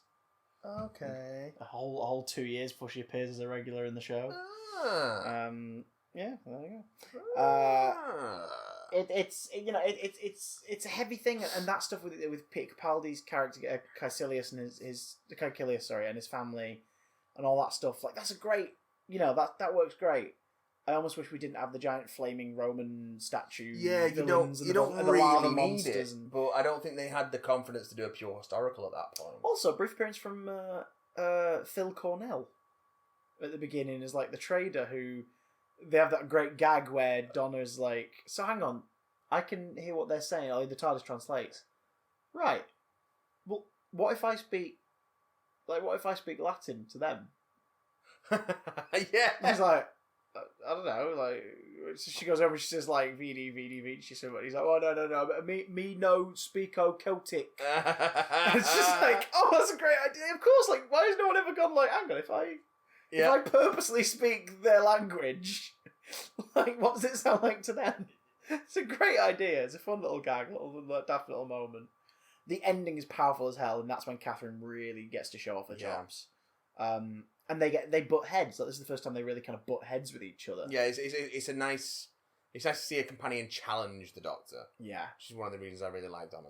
And then that continues a little into Planet of the Ood, yes. Which is not a strong story. It's fine. It's got some great themes and some really deep ideas. And it's nice to see the Ood back. It's really cool to see the Ood back. I remember that was the main draw, wasn't it? Everyone was like, oh wow, like we're at that point now where the show's been on for 3 years. Yeah. So can now do a return of a monster from a previous series and it be an exciting thing. But also, some creepy stuff in this. Like the Ood sort of slowly brain. Poisoning Tim McKinney. Yeah, and it fucking spitting out his own fucking like tentacle face. Yeah, it's like, oh god, that is And they're doing the Ood singing a song and all the Ood songs, so that composition's great. And there's some really deep ideas, but I just think overall the execution's a bit iffy. It's a bit. I mean, I think it's a perfectly fine episode. It's not as entertaining though as the first 2 part of the series. Sontaran's Stratagem, Helen Rayner's Better Story, and The Poison Sky. I love this one. It's great fun. Sontaran's a great fun. Great snivelling human baddies. It's a Pertwee story. Unit. Yeah, in everything but era. Like it's a Pertwee story. We have Unit. We have an Earthbound crisis. We don't have the Brigadier. We have a Brigadier, if I remember correctly. We don't have. Oh no, the Brigadier is still the Brigadier at this point, but he's in Geneva. Yes, he'd retired, but he's come back. Like because he retired when we last saw him in Battlefield. He's not the Brigadier anymore. He was retired in Battlefield, but he's come. He worked back with them on the Reg, which we find out more about in Sarah Jane Adventures Series 2. Because he appears in that, and he's freaking great. And he's got a gun in his cane in a kids show. He whips out the gun and shoots a Bane point blank. I love it. He's great. One round rapid. But like I don't think we meet a Brigadier in this, but there is a Brigadier. It's a general, I think. And who the Doctor's just like, oh, stop. This is where they set up the whole no saluting thing, isn't it? I think this is where it starts. Colonel Mace is did Tom Baker's Doctor have a problem with saluting? I don't think he even bothered. I know John was a bit iffy with it in his first couple of stories, but then he just goes with it. He never makes a point, and then they hammer it in with Capaldi. I don't think he ever bothers, to be honest. I think he just ignores them in that sense. Yeah, it's weird. I don't know. But that's a great start and everything. It's a Unit thing. Someone calls the Doctor back. It's not a Brigadier or a Benton or a Yates. It's Martha who's working with Unit. Yay! It's like, right, there's some weird shit going on. These new sat-navs. I think they're related to these poison gas deaths that have occurred on a couple of occasions. People driving into that opening. Well, they're not. That opening is eerie. They're not sat-navs. It's where the car just drives that person into the into the river. It's like, new zero emission systems for cars. That's the one. Yeah. The Atmos system. That's it, because it affects the sat nav, doesn't it? At the beginning and takes them into the thing. We get the soldier called it Ross something. I think it is just Private Ross. Private Ross, who I actor. Just check if we get first name. Ross Jenkins, Oh, yeah. which is the same name as the kid from A Fix with the Sontarans. Oh, no. So it's sort of, yeah, let's forget that the last 3 minutes of that clip ever happened. Yeah. But it's kind of a nice idea that they're nodding toward, like, maybe this is the same kid and that actually did happen. Yeah. You know, and also is nice because that was a Sontaran story, and this is a Sontaran story. Sontaran story. We get new Sontarans. I hope they reuse these costumes in the future. Are very, very good. But colour them black and silver, please, just so they can look a bit more like the old ones. It's a really nice redesign. It's also probably the least radical redesign of any of the new series redesigns. Yeah, they just get a shiny new armour and a little bit more detail. And yeah, the prosthetics are better now. Yeah. That's it. But we get our two new Sontarans. Obviously, a lot of people play the Sontarans, but our two Sontarans who give face. Christopher Ryan as General Stahl of the 10th Sontaran Fleet. Who hams it up like crazy. Chewing all the scenery that he can get his mouth around. So good, and I'm so glad that we got to see him again very briefly in the Pandorica Opens playing a Sontaran General. Series... to become later series regular, Dan Starkey as Commander Score, the Bloodbringer, and he's sort of delivering it more with a Commander Lynx kind of bent to it. He's got like he's licking his teeth a lot and stuff like that. It's like, you're a fan, and it became evident obviously through lots of interviews afterwards. Yes, he absolutely is a fan of Doctor Who, and completely gets how important it is to see a classic monster done right. He's great in this. Christopher Ryan is great in this. The guest cast are great in this. Yeah. We get a lot more Sylvia, which is great. We get a lot more Wilf, which is great.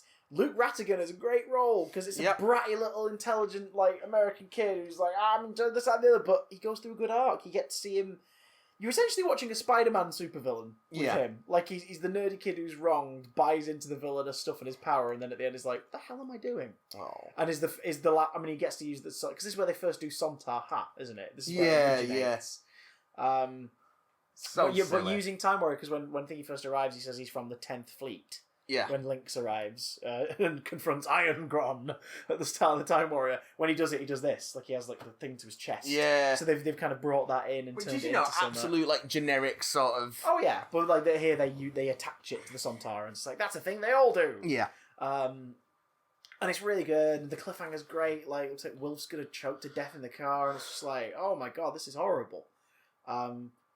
It's a wonderful story, and I like the way it sets up at the end. Like, Sylvie's like, "What the hell are you doing with this man? Like, what the hell what just like, is this?" Which Martha's Family, like, their angle on it is really good in series 3. Yeah, and they kind of because it was only one series thing, they kind of carry on the idea of one of the family being completely against what's happening, and Sylvia's kind of set up to be a bit of an antagonist in a way in a couple of these stories where stuff she does leads to them getting into more trouble because she's like, I disagree with it. Why are we doing it? This is stupid. By the end of the series, she comes around. Yeah. Whereas Wilf is completely supporting Donna from the off and understands the wonderful stuff she's able to do and is really supportive. And even at the end of this, after nearly dying, he's like, yeah, I'm with you. Sort of living vicariously through her in a way, isn't it? Martha's use is great in this. Probic vent, back of the neck! Yeah. Which is really good. And it leads directly into the next story, which, through its title, was attempting to do what Daleks did for 2 series before it, and the Cybermen did for a series between them. The title was the thing to win people over. Yeah. Russell talks about this in The Writer's Tale. The Doctor's Daughter. Not the best episode, though. No. The Doctor's Daughter has a great idea. Fair credit to George and Moffat, but Jenny's an incredibly irritating character. Yeah, and it's not to do with her, really. It's the dialogue completely for her. It's just not... She's just irritating. Yeah. And apparently, this point, Russell knew he was going to, like, it wasn't announced yet, but while he was working on this, he knew he was going to call it a day. Yeah. And maybe do a series of specials. Yeah. And he'd already talked to Stephen, like his replacement. He'd already talked to Stephen about replacing him. Yeah. And Stephen was, like, willing to accept it. And when he was, like, he hadn't made, like, the yes decision yet, but he was like, I think I'm going to do it. And it was at Stephen Moffat's request that they revealed Jenny survives the events of the story, because Stephen was obviously like, I think I want to do something with her later, and it turns out he never did. But do you think some of those ideas were used for River Song instead? Yes. Yeah. Absolutely. But the thing is, her death in this is pretty good. Like, it's a strong Yeah. bit, the whole I never would thing. And I think the Hath are a great design, and I think the mystery of it unravels is quite good. The concept of this war that everyone thinks has been going on for centuries. And it's only been going on for, 7 days. Yeah, that's brilliant. Like, that stuff's great. Bringing Donna's, temping skills into a situation in the story. Like, she's like, I'm not great at everything, but I'm really good at maths. Yeah. And, this is not adding up, and it's like, that stuff's really cool. I like Martha's role in it. Like, being with Martha, I think, is the right decision for getting to know the Hath. Yeah. Because it's a character that we don't need to sort of buy into. We've already bought into her. We know her. Also, the thing with Martha is she's a bit more empathetic than Donna is. A bit more approachable. Whereas Donna can be a bit abrasive, which is part of her strength. Yeah. Because she challenged the Doctor and challenged, the bad guys, essentially. Martha's much, like I say, more approachable. So it makes more sense for her to sort of build this bond with an alien. It's adorable, and they're all just coming up to her and patting her on the hair. And stuff. She's just like, oh, okay. I think the Hath are a really cool design. Yeah, I quite like as well. They did a toy of them, didn't they? Yeah, there's a I Hath never got hold of figure. that one, but yeah. I think it's specifically Half Peck as well. Yeah. I don't hate the Doctor's Daughter, but it is a really weak overall package. Yeah. Unlike the Unicorn and the Wasp, which follows it immediately. Unfortunately written manga, but fucking great fun. Great story. We get Agatha Christie and a giant wasp. Yeah. What more do you want? A giant wasp, which in itself is just a reference to one of the covers of one of her books. You realise that, wait, what? Hang on, that's a real thing. And also using a real life thing again. There was a period shortly after her split from her partner, from her husband, where she seemingly vanished for several days and has never said where she went. But she was reported missing. Yeah. And then came back and was like, where have you been? She's like, I don't know. And in reality, it's probably because she was just dealing with a lot of heavy thinking and needed to be away from everybody and just went off and lose herself a bit. Really fucking high. Yeah. Just absolutely wrecked. But this is a really fun story. It's a murder mystery. It's played with that kind of goofy reverence, but at the same time, they also dwell on the idea of you find this fun. Yeah. This is horrible. It's like, oh yeah. They're sort of taken to task a bit the same way the Doctor and Rose were by Queen Victoria. Yeah. But also they had that wonderful comedy moment of him trying to mix the antidote to the poison in his mouth. Harvey Wallbank. Who is it? Jagar Lightfoot, who comes back to play the Colonel in this. The one who's got the more comedic face. I'm trying to remember the actor's name. Yeah. Not Tim Pigott Smith, the other one. The other fella. Christopher Benjamin. Plays Colonel Q, that's the one. Which is nice. So we've got is that the first occasion of an actor from the original, aside from Gabrielle Wolf's voice, an actor from the classic run coming back to play a character in the new one? I think it might be. Might be wrong. Might be. We also get Felicity Jones. Felicity Jones, is that her name? Shit, yeah, we do. Thingy from Rogue One and lots of other stuff. But Rogue One seems to be the most apt to say to our genre. Rabina Redmond. It's a really good guest. She's the unicorn. As well. Felicity Kendall. Yeah, Felicity Kendall's great. Fenella Woolgar, Agatha Christie, very good. Fenella Woolgar is amazing. You've worked with Fenella Woolgar. I've worked with Fenella Woolgar a couple of times. She's lovely. On a scale of 1 to 10, how lovely is she? Definitely at the higher end of a 10. He's like, yeah, about an 8. About an 8. I was like, wait, no, she's fucking great. I've done a couple of radio projects with her. She's brilliant. She's lovely in this as well, and sells Agatha Christie beautifully. The Vespiform, the whole wasp thing. It's kind of daft. I love it. It's kind of daft, especially when you realise it did actually kill the guy at the start with a lead pipe around the back of the head. But that's why I love it, because it's so daft. There's a fun game in this that, not to give him too much credit, but that Gareth Roberts also employed in Shakespeare Code, where he laces titles of the historical characters' works throughout the dialogue. Okay. So you can play a game with both the Shakespeare Code and with Unicorn and the Wasp, where if you know your Shakespeare or you know your Agatha Christie, you can play a game of ticking off as many as you can spot hidden within the dialogue. We should play a game which Springwatch do. Chris Packham used to put David Bowie songs into the links, and try and sneak them in. But we got it for his own amusement. We should play a game with Gareth Roberts where we try and challenge him. Do trans people exist? And the only correct answer is yes. And every time he says no, give him a little shock. little shot to his gonads. Oh, good lord. Say, Gareth, Stop it now. stop it now. Stop denying the existence of an entire group of people. Stop it now. Sanderson Library. Forest of the Dead. Stephen Moffat 2-part are bringing back the horror. I like this story, but I think it does fall back on a lot of the same I things that Empty Child Dr. Dances well, does. Yes, but I also think it's also a story that has suffered in retrospect. Because we know what he does with a lot of the delicious threads he leaves at the end of this. Oh, yeah. And we know that it's not quite... It doesn't quite live up to what this story establishes, really. Yeah. The more we saw of River Song, the less effective this story becomes. Yeah. And we saw whereas a Alex lot Kingston of River Song. gives an excellent performance Oh, in this. love Alex Kingston. Even through all of the River Song stuff, love Alex Kingston. But this is such a wonderful idea. It is a great idea. We meet a companion who we don't know is a companion. Yeah. Because they've had their time already, and he hasn't met them. And that's a great idea. Yeah, that is really that's cool. really good. The idea of the Vashta Narada is great. Piranhas of the air. Do not step into the shadows. That live in forests, and this is the greatest library ever. And unfortunately, at some point, one of the forests that were mowed down to create parts of this library was a forest teeming with Vashta Narada. Yeah. So they've been waiting and breeding within the library, and the whole place has been evacuated, but everybody disappeared. They don't know where they were evacuated to. Yeah. And we find out later it's because they were all basically, again, kind of ahead of its time. They were all uploaded to the cloud. Yeah. They were saved into the cloud. We get the nodes. We get the Donna Noble has left the library. Having been saved into the cloud, and her sort of seeing what that sort of fantasy life is there. Because it just essentially to keep everyone compliant and content. It's the Matrix. They're given a life.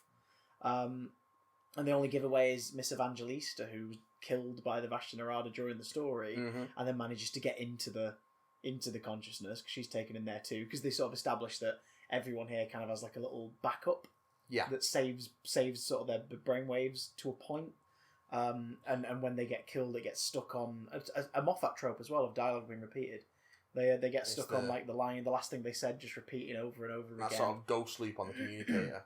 Yeah, which is spooky, but then, it is spooky. But then you realise, he does that a lot. And so like, God damn it, Steve. Yeah. But like that's great. Like the first reveal of Miss Evangelista is just this skeleton in the spacesuit. Yeah. And then the fact that Vashta Narada occupy the spacesuits and use the skeleton as a frame. Yeah. And walk around. They use the skeleton, funnily enough, as a skeleton. And then they walk around. And it's like, that is so eerie and so damn creepy. And just... There's some great stuff in here. There really is some great stuff in here. I just think it ages badly in retrospect, in a way. Yeah, because it is... And also because he trips over himself. Like, she's never seen this. She always says, you look so... She says, you look so young. And she's not met this version of him before. And in any of the extended canon, does not meet this incarnation of him again. Yeah. Which makes sense. And in the TV show, you kind of get the idea that, the 11th one's the one she spent most of her time with. But then, forgetting Big Finish for a minute, on screen in The Husbands of River Song, she whips out a photo album of all of them. Yeah. Including the 10th. So it's like, wait, what? Huh? Yeah. But then, this being a story that we realise as the episode goes on, this being a story of her last adventure pre Sons of the Library, Forest of the Dead. It always trips over itself, though, doesn't it? But annoyingly, the same guy. All he has to do is rewatch his older episodes back, and he wouldn't do it. Do you know what I mean? It's ridiculous. But well. She's great. Steve Pemberton, like the whole guest cast, I really love it. Colin Salmon as Dr. Moon, especially, and then. Oh yeah, of course, Colin Salmon, isn't it? He's really good. And also the nodes are a great design. The reveal that Dr. Moon is the Dr. Moon. Yeah. I fucking love that. Yeah. They just call this thing that keeps the AI happier Dr. Moon. The future Sonic Screwdriver, which is a lovely idea, like, you gave it to me. And never pays off. Oh, wow, it does in Husbands of River Song, it gives her a gift, and it's just that screwdriver. Oh, right. But the way it was designed to clearly be like his screwdriver with some attachments and tweaks. So it's sort of like it's cheapened later on when you realise, it's not his screwdriver. It's one he's made for her. Yeah. It's like, oh, okay. I like that design though. It's my favourite It screwdriver. is a good screwdriver. It's the hand. It's a little handle. I love the little handle for your bottom two fingers. Yeah. And then the fact that it's got a red setting. Mine doesn't have a red setting, not yet. And there's some really good stuff in it, and I do like it. It's the first time that he kind of postures and it works as well. He's like, he's about to be killed, and he's like, "I'm the Doctor, and you're in the biggest library in the universe. Look me up." Yeah. And they take a moment, and then the shadows just recede, giving him just enough time to get out of there and move on to. But it is also the start of the hubris that will be this incarnation's eventual downfall, which is nice because again, something they haven't really done before is set this scene for what will eventually cause the Doctor to fail and regenerate. And now they're able to do that. They're able to because they are telling that bigger story. What's the next one? The next one is one of the greatest episodes of Doctor Who ever written. Yes. Midnight. Yes. Oh my god. So we get a companion light episode. The way they did the Doctor Light episode this year was they made it about Donna. Yeah. So to give Catherine Tate enough time to breathe, and give David Tennant enough time to breathe, they basically were given an episode each that they filmed simultaneously over the same stretch. Pretty great. And holy shiz. So Midnight... Actually, they both ended up pretty great, but Midnight is in particular. I love Midnight. Eerie. Really eerie. And we've talked about it at length on this podcast before. So there's not too much Go more back to say. to our top 10 modern episodes episode. It's just so... It's a stage play. Yeah, you could do it on stage in its entirety and it works. The unseen threat, the performances of... what's her name? Leslie Sharp and David Tennant opposite each other as this thing inhabits Sky Silvestri, isn't it? As this thing inhabits her body and she just repeats everything everyone's saying. And it's slowly the dialogue begins to... It starts to just repeat him and it begins to catch up and then it overlaps and they speak at the same time. It's... Oh my god, it's so creepy. Really... And the fact that by the end we still don't know what it was. Nope. We'll never really know, and it doesn't matter. What mattered was it was a story about what people do in extreme situations. They begin to blame each other and look for a villain. You know, I'm paranoia and oh god. You know, I love the Thing. Stories about people becoming paranoid and unhinged is my thing. You're the Thing. Yay! Colin Morgan and David Troughton and yes, of course. It's a really great cast. Which is kind of you need for that for something that's as character heavy. That lovely punch at the end when the stewardess basically saves them all. Yeah, and then it's like, does anyone know her name? No, no one knew what her name was. Never thought to ask. It's like, oh my god, stuff like that. It's so good. And it's the fact that he genuinely was terrified because when he gets back, Donna's like, she knows something's gone on because she's just hanging out in this space spa. They go back and she's like, what happened? And he's just like. I think she repeats something, he says whatever, and he's just like, don't. You can see he's really shaken. And it's like, oh, okay. Yeah. That was genuinely one of the few things he's been up against that is absolutely... Because he nearly dies. Like, he's completely helpless. Yeah. He's gonna die, and he can't stop it. And it's horrible. Rough. And then we get the Doctor Light episode, Turn Left. Which is brilliant. So it's a... So we've had two teases over the course of the series that worlds are going missing... And that we've seen Rose a few times. And there's something on Donna's back. Yes, which you mentioned earlier on, isn't it? I think it's one of the Ood or something, or someone says, like, there's something on your back. And it's like, wait, what? So we get this sort of alternate... Oh, no, that's it. No, it's Phil Davis in Fires Upon Pompeii. Ah, okay. There's something on your back. And it's like, wait, what the hell? That's just Phil Davis being creepy. Yeah. Standard Phil Davis. There is that sense that... This is the... that's not that sense, but... This is basically a story of what would have happened if the Doctor had failed repeatedly. Yeah, starting with Donna. Yeah, she goes to see his fortune teller in this market because these two episodes are both like, here's them actually just going places where lovely things are, and then a story happens instead of they arrive in the middle of a thing. Yeah. This fortune teller lady is played by the same actor who plays Chantho because they were like, you're great, and we want you back in this. Yeah. And you were in heavy prosthetics last time, so let's get you in it with your actual face. Yeah. So she plays this character, which at the end they reveal to be part of the Tricksters Brigade. Yes. Which is then followed up in the Sarah Jane Adventures story, The Wedding of Sarah Jane Smith. Yeah. Which is the third Trickster story. The 10th Doctor's in it, and he basically comes into it. He's like, yeah, you've hurt my friends, and you've hurt my friends before.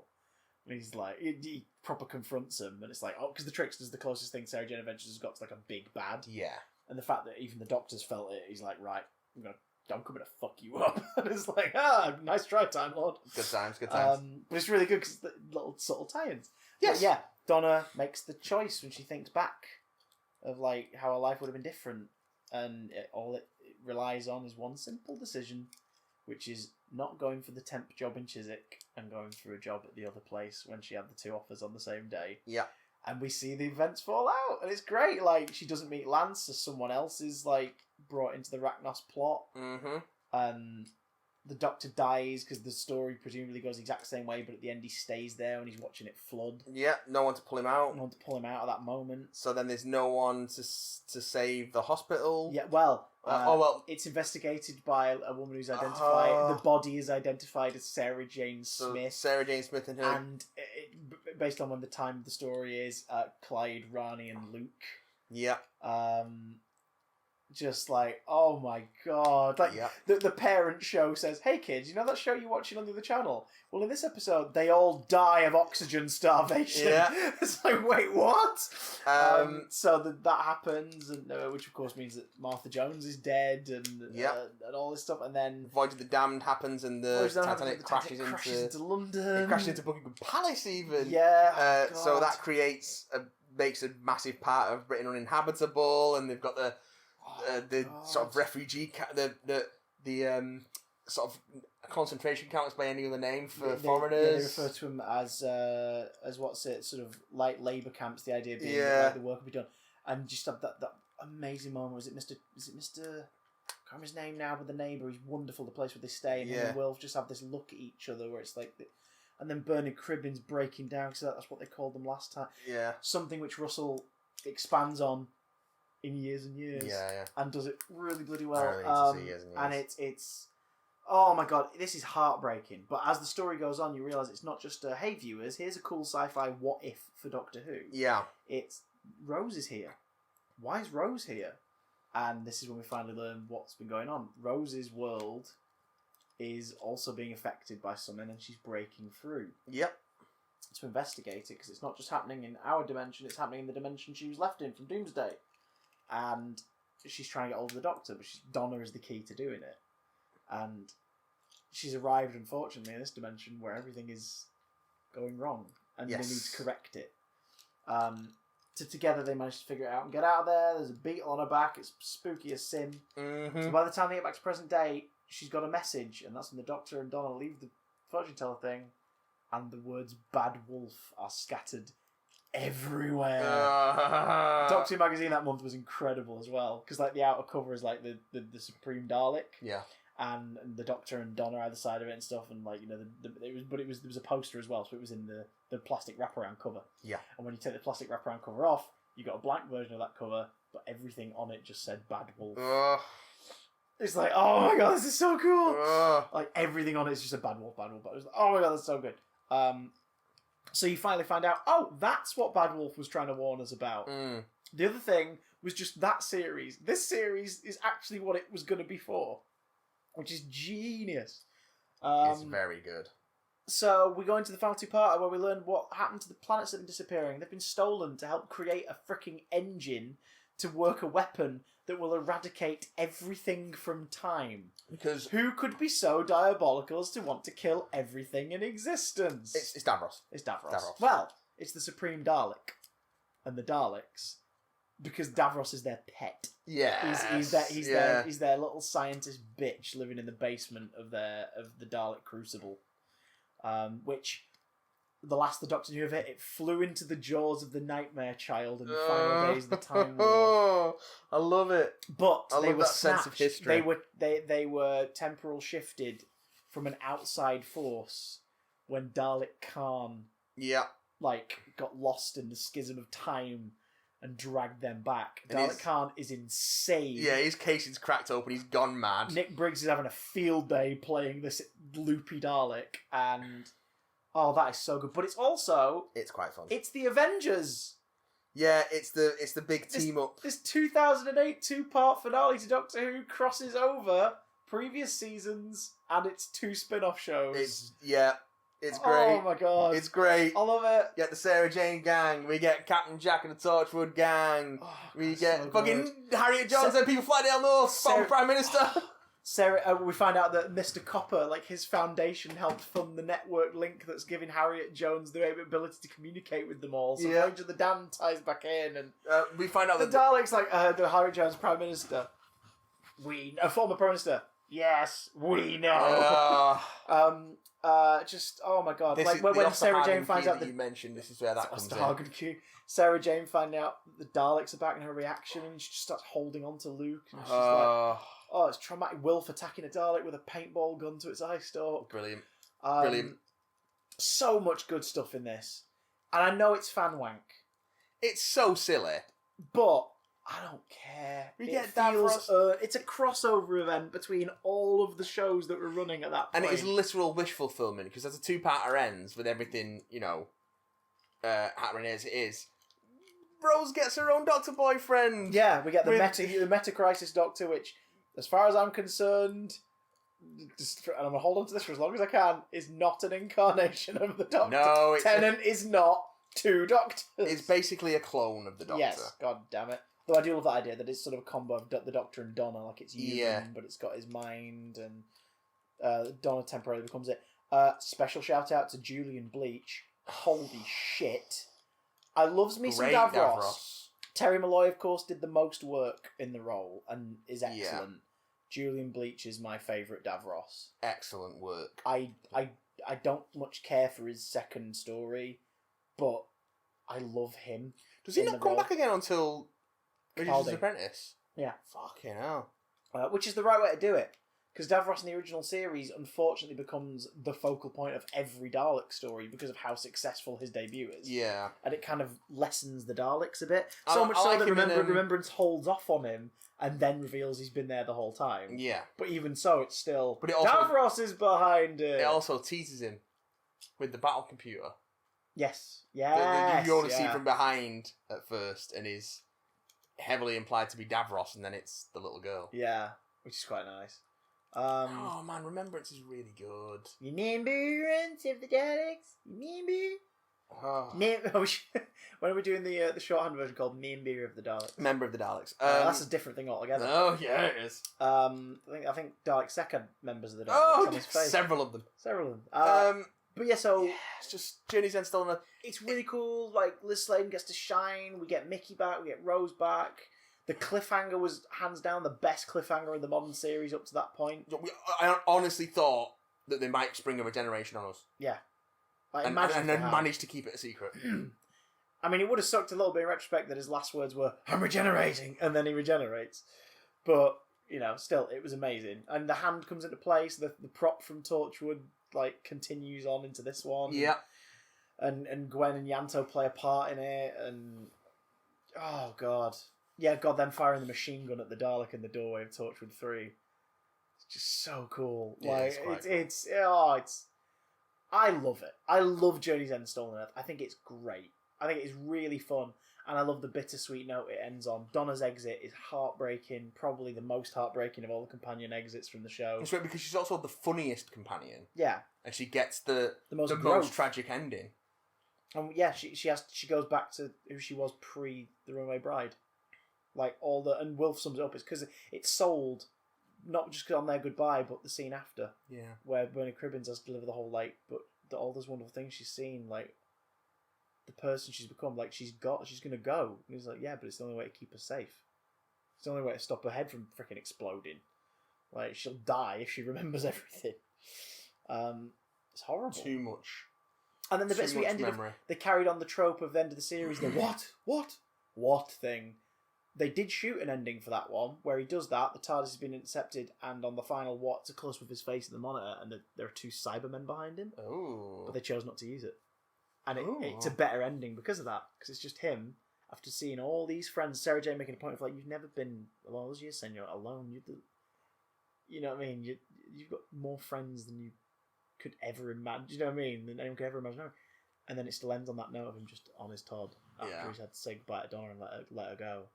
It's just him on his own. And the series ends there with no teaser trailer for Christmas, and it's perfect as a result. Because we got teaser trailer later, if I remember correctly, And then we got a clip of the next Doctor for Children in Need. The next Doctor. We're into the specials. I like the cyber shades. I wish that they were executed more creepily. Like if we'd just sort of seen gangly limbs or like animal limbs coming out of the cloaks. I like the idea of them like just repurposing dead animals to turn into basic grunts. And I do actually quite like Giant Cyberman. I don't hate it. It's silly, but I like it. The daftest thing about it is the fact that it's like people remember that, but then Moffat uses that as a plot point next year, so it's like fair enough. Yeah. But yeah, I don't hate that. Oh my god, what's the name who plays? David Morrissey. No, who plays Miss Thingy? Oh my god, I'll look it up. Fuck. Talk about David Morrissey. Sideways. David Morrissey was great. Convincingly for at least 10 minutes. Like, I totally believe that this might be a future incarnation. I do love the idea that it's this person who has had Miss Hartigan, Dervla Corwin. Oh yeah, Dervla Corwin. Yeah. He just had his personality overwritten by the doctors. Yeah. And that's just a lovely tragedy. Lovely bit of tragedy. But yeah, mostly so that he can forget what actually happened, which was the murder of his wife and supposedly the murder of his son in front of him by the Cybermen. Yeah. Like he'd rather his brain as an emergency mechanism was just like, it's just accepted all this false stuff. Completely broken, yeah. His companion Rosita, played by Veli. What a great name! I want to get this right. Velil Tishabalala. That's a good name. Tishabalala. She's great because she's not got too much of a character going on, but that's kind of the point. She's there to sort of show to us that he's just circulated to go into doing things the Doctor would do. Yeah. He's picked up somebody who's got a similar name to Rose and all this stuff. It's, like she's a lot of fun in it, but she's not given up to work with, so her delivery sells like enough for you to go, oh, I get what she's about. I like the Cyber Leader redesign, like the exposed brain in the glass with the black face plate. Like I say, I don't hate the Cyber King. I like the creepy sort of suggestions of Hartigan's horrific backstory, and they never dwell on it in detail, but there's implications that she's been used and abused in many ways over the years by men above her and in positions of power. It's one of those where you sort of like, I completely see why she would want to change turn the tables, but she's doing this like a freaking mustache twirling villain and needs to stop. Like, yeah, too right. You're being a villain here. Like you enslaving kids to work in your horrible underground mines to help build a robot for these evil things that are going to kill everyone and replace them. Well, Next Doctor is just it's your typical Christmas special in that it's just silly fun. And he finally goes and sits down and has a Christmas dinner. Yay! He accepts at the end because he's got no friend to travel with, and that is the thing. That's a recurring motif throughout these specials of like. You need someone with you, which of course the first person to tell him that originally was Donna in The Runaway Bride, and now she's gone, and people keep bringing it back up. As long as the series goes on, does he kind of slip into a slightly more egotistical state? Do we have to talk about Planet of the Dead? We have to, even though it was written right half, but yeah, current right half. We do, because the Trivitors are a great design, and the fact that they were never made into a toy is criminal, because you just reuse the Jack, the Jack overall thingy body from the first series figure. But there's so much about Planet of the Dead that I just don't care about. I like the Lady Christine Souza. I like Michelle Ryan's performance. I just wish that she was in a slightly more serious story. Like, I think you could have a very Indiana Jonesy character there that would work.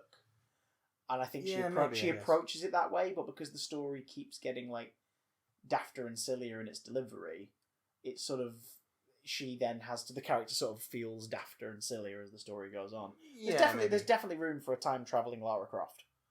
Do you know what I mean? Yeah. Like, with a flying space bus. Yeah, no. You can totally do that, but no argument from me there. But I just didn't care for Planet of the Dead at all. Great actors though, innit? Like phenomenal actors. Really good cast. It just didn't do anything for me. Can you remember who's on that bus as well? Like one of the actors. Oh, Daniel Kaluuya's on that bus. Yeah.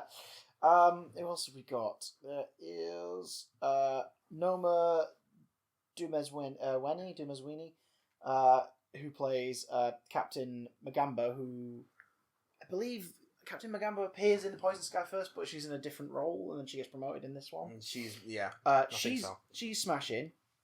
and Bashing! is a great sort of like foil for the Doctor to play off against in the story in terms of what they want to do. Lee Evans as Malcolm Taylor is a pretty fun inclusion and works for this sort of semi-festive Easter special. Yeah. Like it's a part where it's like, at first you're distracted because you're like, oh god, it's Lee Evans. But about 50 minutes in, you're like, no, do you know what? It's just the daft scientist character that Lee Evans happens to be playing. I'm with this. This is fine. And obviously laid the groundwork for what Moffat would later turn into Osgood instead. Yeah. Like the idea of somebody who's read up on the Doctor working for UNIT who's absolutely like, oh my god, I love everything you do. You're brilliant. I'm more than happy to help. There's stuff I like. I like the idea of the villain not necessarily being a sentient thing. It's just this swarm of fleshy metallic rays that could come through at any minute. There's stuff to like. It's just a bit of a damp squib by the end of it. Yeah. But then you get the he will knock 4 times. But I also think the best stuff again is just the personal stuff, like him chatting to the group on the bus. Yeah. Like asking where they were going. Like what are you doing tonight? Like what is your plan? And finding out and being like, right, that's it. That's the drive. We're going to get back to that. There's stuff like that where you see that Doctor can win people over and get their confidence. And that stuff's really good. But I have a feeling that's more because it was a co-joint. It was written by Russell T Davies and Gareth Roberts. I think it was Gareth Roberts written, and then Russell T Davies in the showrunner role does like the extensive rewrites. But I think he'd structured it that much that he's got top billing for this one. Like he obviously was like, I need this, I need this, I need this, and I need this. It just didn't come together for me. I just didn't care for it. I think it was also because it was it was just this island of Doctor Who in the middle of the year. Well, after that we briefly got Dreamland, the animated special, which just passed me by completely. I'll have to lend you. You saw Infinite Quest, didn't you? No, I didn't see Infinite Quest. And I think I'm gonna have to lend you Infinite Quest and Dreamland.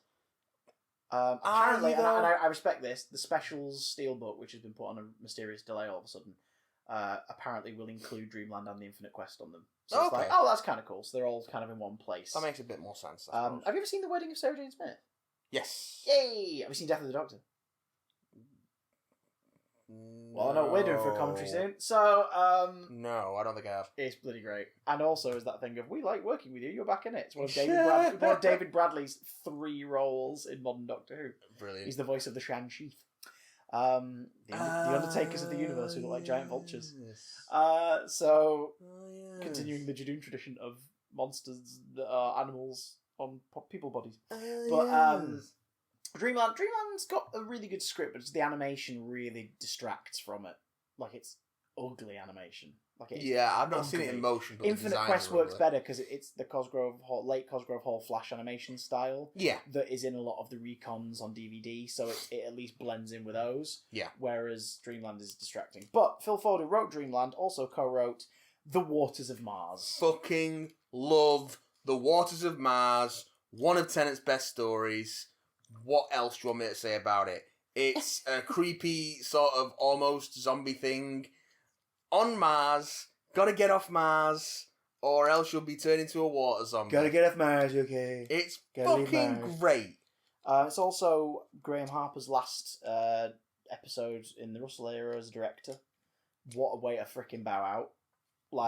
Holy shit. It's brilliant. Gadget. Little gadget. Lindsay Duncan. Adelaide Brooke. Knocking it out of the park. Oh my god, I forgot Gemma Chan's in it. Well, this was before she was a bloody movie star. Oh my god, I totally forgot she was in it. Wow, sorry, I was just looking at the cast and I was like, it's a hell of a cast. Ood Sigma reappears briefly visually at the end as an omen of the screw-ups of the 10th Doctor for meddling with time. Because this, again, is an episode all about fixed points and things you cannot change. Yep. The peril very much is like, if he stays there, he's going to be part of the mysterious event that took them all. Or he's in danger of trying to change it, which of course he does. And then Adelaide corrects it because she knows she's meant to die, so takes her own life. It's like, oh my god. And that's like the death knell that makes him realise, the hell am I doing? The look of the creatures, like the infected water. Oh, so creepy. The Flood, I think, is the name they give in the script, isn't it? Yeah. They are totally spooky. The episode touches on the Ice Warriors briefly. The idea that the Flood was an infection that was frozen by the occupants of Mars to keep it away from everybody. Bowie Base 1. Bowie Base 1. Just so much good stuff. And the fact that he gets to a point where he is actually about to go and he changes his mind. Yeah. And it's like, oh, is he doing the right thing? And no, he isn't. It's the start of the hubris. Time Lord Victorious. That will bring him down. Because we move on to a very divisive story, really, amongst fans. The End of Time. Well, a lot of people dismiss it. It's all of the best and all of the worst parts of the Russell era in one giant glorious swan song. I'll always come to bat for it though for one reason. All of the finales during Russell's era are blockbuster. Yeah, they're event telly. Like, they're there to make you the next day like talk to people at work and at school and be like, oh, jeez, did you see Doctor Who this weekend? Oh my god, this other. And The End of Time is very much event telly. Like, it's the stakes get bigger and bigger and bigger and bigger and bigger, and it leaves you going, how the fuck are they going to get out of this one? Absolutely. And unlike later sort of runs of the show, it does answer everything. Everything gets resolved. Yeah. There is only one thing that is left open-ended, and it's done on purpose, which is, who's that woman? They left that open on purpose because he went, I want the people at home to decide. Have a little something. Russell believes it's his mother. Okay. That's who he thinks it is as the writer, but he understands that it isn't important to know definitively. It's more important what she stands for and the idea of you kind of. She stands for process. Looking at palms. Yeah, like the weeping angels of old. Fucking yeah! Timothy Dalton. Timothy Dalton was in this, and he's fucking great. As the narrator, he's never been credited as anything other than the narrator, even though Part 2 reveals who he is. We get to see the Time Lords, and we get to learn that the reason why the Doctor hasn't tried to save them is because they're not. The pricks. They're not worth it. Like, he misses them, and of course he mourns them, and it's horrible that all these people had to die, but, like, the things they were doing in the final days to try and ensure their own survival, which includes the final sanction. I miss my people, breaking from time and breaking time down in its entirety till only the most prominent sentient beings of intelligence and repute, like the Time Lords, will survive as beings of consciousness alone. There'll be no physical material universe. But they'll survive because they're important. It's like, oh my god, they're monsters. And it's because Razalon specifically is leading the council to do that. Yeah. One thing I don't hate Day of the Doctor for is they don't trip up on that. Like, they mention that the council have their ways, we have ours. And the military are actually just fighting to survive. And the council are some separate sect of lunatics. Which explains why we only ever see them in these chambers. Because they are separate from everyone else. They're in Arcadia or wherever it is. Like, they're separate from the rest of the Time Lords. Yeah. I love the fact that they implanted their salvation in the Master from an early age. The drums were actually a calling to get him to that specific point to bring them home, and bring them to Earth using fucking psychopaths. The what's it called? The thingy gate. The something gate. So I think it might just be the gate. It's alright, I've got it here. The plot gate. Oh, look at the old plot gate. Oh, the old plot gate. Oh, those big old gates. You got them big old gates for everybody. Just have a little gate. Because it's the Naismiths are the ones who are developing it. These millionaires who are up to no good, started making trouble in my neighbourhood. One little fight. And my mum got scared. She went, "Oh, bugger." With your auntie and uncle in Bel Air. Oh, fair enough.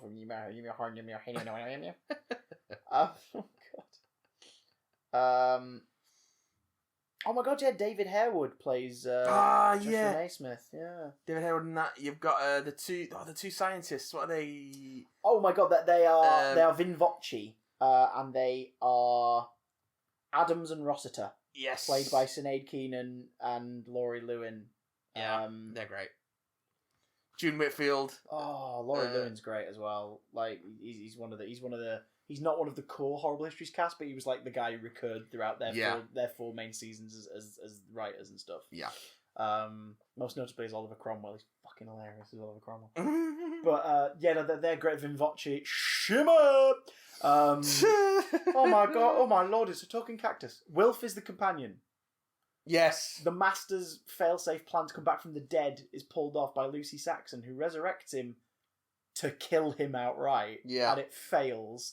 but his resurrection fails, and he comes back as a sort of half-alive version of himself. It has to constantly Consume. craves red meat. Yeah, which is Oy. sinister. But, like, some shots make it goofy and a bit weird, but some shots make it really creepy. Like when he leaps through the air after those two people. Oh yeah, because he always has weird. He also has weird lightning powers now as a side effect of his. That's never expanded on, but I'm fine with it. Whatever. Like, give the Master power. That's fun to watch.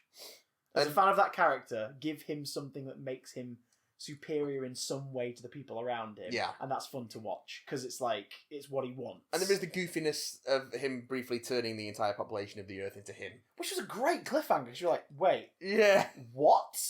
The hell is happening? Weird. And then you had to wait from Christmas Day to New Year's Day to find out what the hell that meant. Yeah. And we go into part 2, and he will knock 4 times, and it becomes pretty damn evident that, oh my god, it's the Master, it's the sound of drums, like, of course it's him. And the Doctor sort of acknowledges in this that he kind of knew that. Like, he kind of knew that it was going to be him. Yeah. In some way. And even though he burnt him at a bloody funeral pyre at the end of Series 3. Yeah, Darth Vader style. We learned that the ringed hand that cackled was the random lady who's the leader of the cult of Saxon. Yeah. And not the Rani, as everyone speculated. Every time there's a slightly to be fair, villainous female character. It was a hand with like a sort of very elaborate ring and a cackle. There was like, and Russell did say that he never wrote it in intending it to be the Rani, but he also never wrote it in necessarily intending to follow up on it. Yeah. Like he was leaving it there if someone else down the line wanted to do something with it, they could. It's just every time you get a woman in Doctor Who who is vaguely villainous, there's a certain section of the fan base who will go, oh, it's the Rani, it's got to be the Rani, everybody the Rani. I think in a post-Missy, post-13th Doctor world, we should be asking that of every male who gets employed now. That would be great. If we get an evil Time Lord. Like, we're animal wranglers, we work a lot with film companies, and Doctor Who have recently hired 3 horses from us. Is one of them the Rani? Is one of them the Rani? Are all of them the Rani? Are all of them the Rani? Can the Time Lords regenerate into multiple of other species? I might have 2 heads. I might have no head. Don't say that's an improvement. But yeah, I like the end of time. It's blockbuster telly. It's full of flaws, but it's full of really sort of cool punch the air moments. I'll say any scene with Wilf, but specifically the 2 scenes, the one in the cafeteria in episode 1, and the one on the ship where he's trying to convince him to take the gun in episode 2, is brilliant. Oh my god, that stuff is amazing. The almost like, oh my god, is Donna going to remember? And they basically use her sort of stored memories as a temporary bomb to kill the soldiers that are coming after her, to kill the masters that are coming after her, so that she's safe for now. You know what I mean? Like, that stuff is great. The fact she's moving on and getting married, and she's getting married to someone it's just alright. And they're simple, they get by, and they're doing okay. And he's a nice enough fella. The way Wolf sums it up, he's sort of like, oh, okay. I don't know if it's the same actor from Forest Silence in the Library. Forest Dead, yeah. But it's sort of implied that it's a very similar guy. Yeah. Which is kind of nice, because it's like, oh, she did sort of find him in a way. Yeah. And then we get the Time Lords being banished, the Master taking part in their demise, or at least subduing them, as we learn later. Mm-hmm. The Master finally doing what he was destined to do back in Pertwee's finale originally before Delgado's untimely passing, which was save the Doctor in a sort of ambiguous way of like, is he doing it to save him or is he doing it to save himself? Yeah.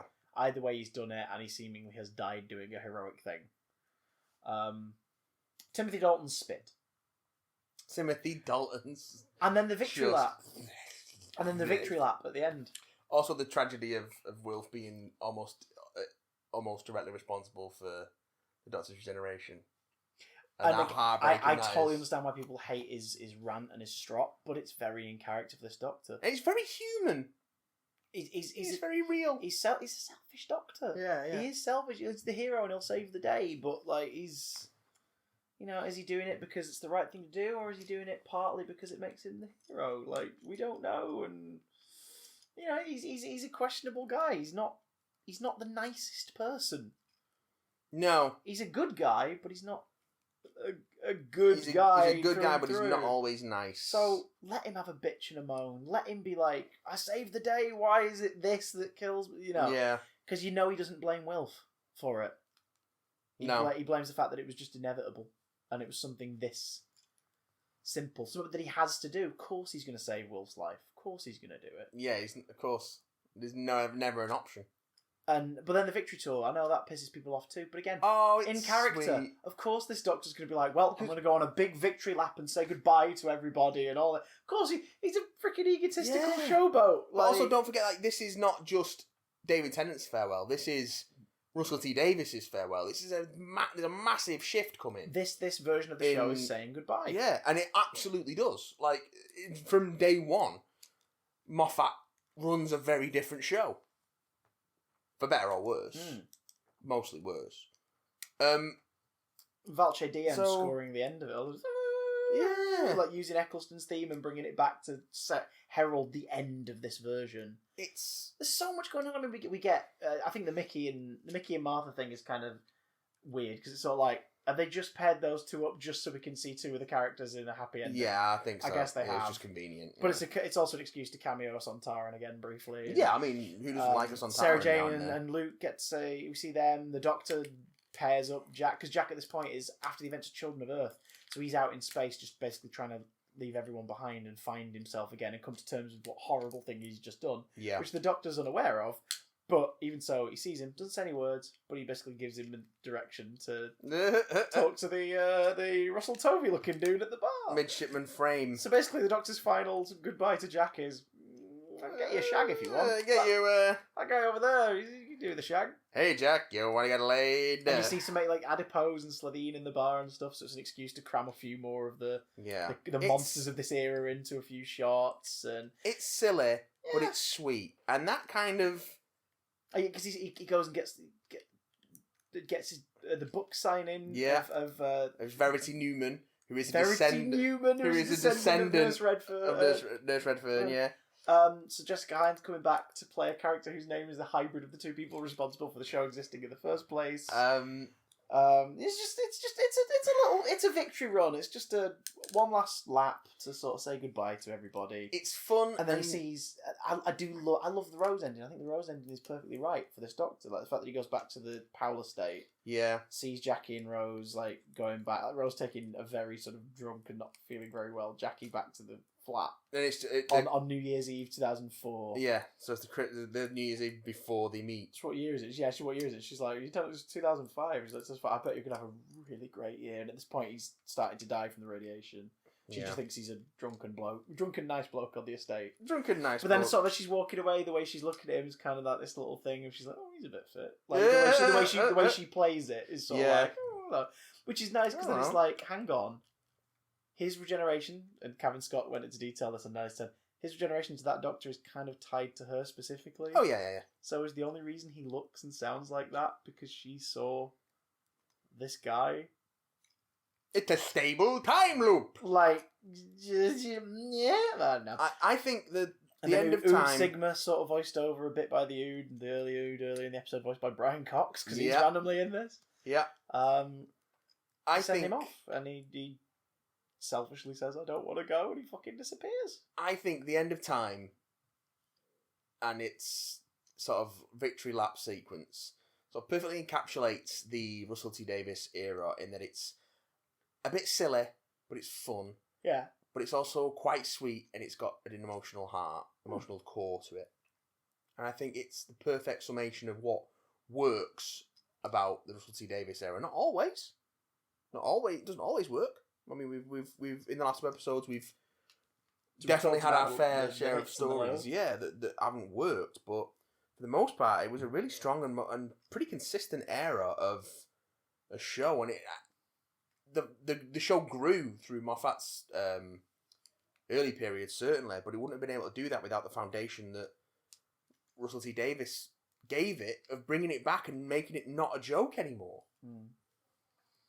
I grew up on sort of the Barry Letts like unit kind of era. That was the version I grew up on. But even though that's sort of woven into my DNA, this is my favourite run of the show. It is the Russell T Davies era in terms of just what it does in its time. Yeah. What he does as the overseer of it all. Well, it's the characters that are created and nurtured and are allowed to really grow. It's hard to judge early Doctor Who by the standards of modern TV because it is so serialized and of its time. So, but this is the one blanket. era for me. This is the... I want to watch some Doctor Who. Fuck it, I'm putting on a Russell episode. Like, I'm putting on a Tennant story. I'm putting on... I mean, I got my favourite Doctor out of this era. The Ninth Doctor is my favourite Doctor. Eccleston's my favourite incarnation. And I got him from this. So... Russell D. Davies, thank you for Doctor Who. Thanks for bringing it back. Thanks for making it brilliant. And thank you lot for suggesting this in the first place. Yeah. Because holy crap, we talked about a lot of it. We did a lot. Words don't work. Brain, melty. Chris messaged me and said, alright, we'll do this two-parter. I want to keep it to about 45 minutes each. I knew that wasn't going to happen. Yeah, well, I said, you are living in a dream world, boy. Yeah. There's no way we can get you to talk about anything for 45 minutes. We're looking at an hour at the least. What are we going to talk about next week? Who knows? I don't fucking know. Who knows? We're doing this 2 weeks before we have to record it. That's true. Wait, what? Time travel! Time travel! If you want to get in touch, bigdamcontact@gmail.com. You can also hit us up on Twitter @BigDamCast. We're also on Patreon. If you want to support the show for as little as $1 a month, that's about 80-something pence, then patreon.com/BigDamCast. And of course, you can catch live streams over on twitch.tv/BigDamStream. Yes. We're not going to talk about Doctor Who next week, unless there's some Doctor Who news item that we have to cover from the previous 2 weeks. That's not a tease, we honestly don't know. We honestly don't know. We're recording this in the year of our Lord, Monday, the 16th of September. Yeah. So, Lord knows, but unless something Doctor Who comes up in the news, we aren't talking about Doctor Who for a bit. Because 2 lifelong Doctor Who fans have reluctantly talked about Doctor Who. So much Doctor Who. For so long. So long. Praise the mighty algorithm. Praise the algorithm! And we'll see you later. Bye.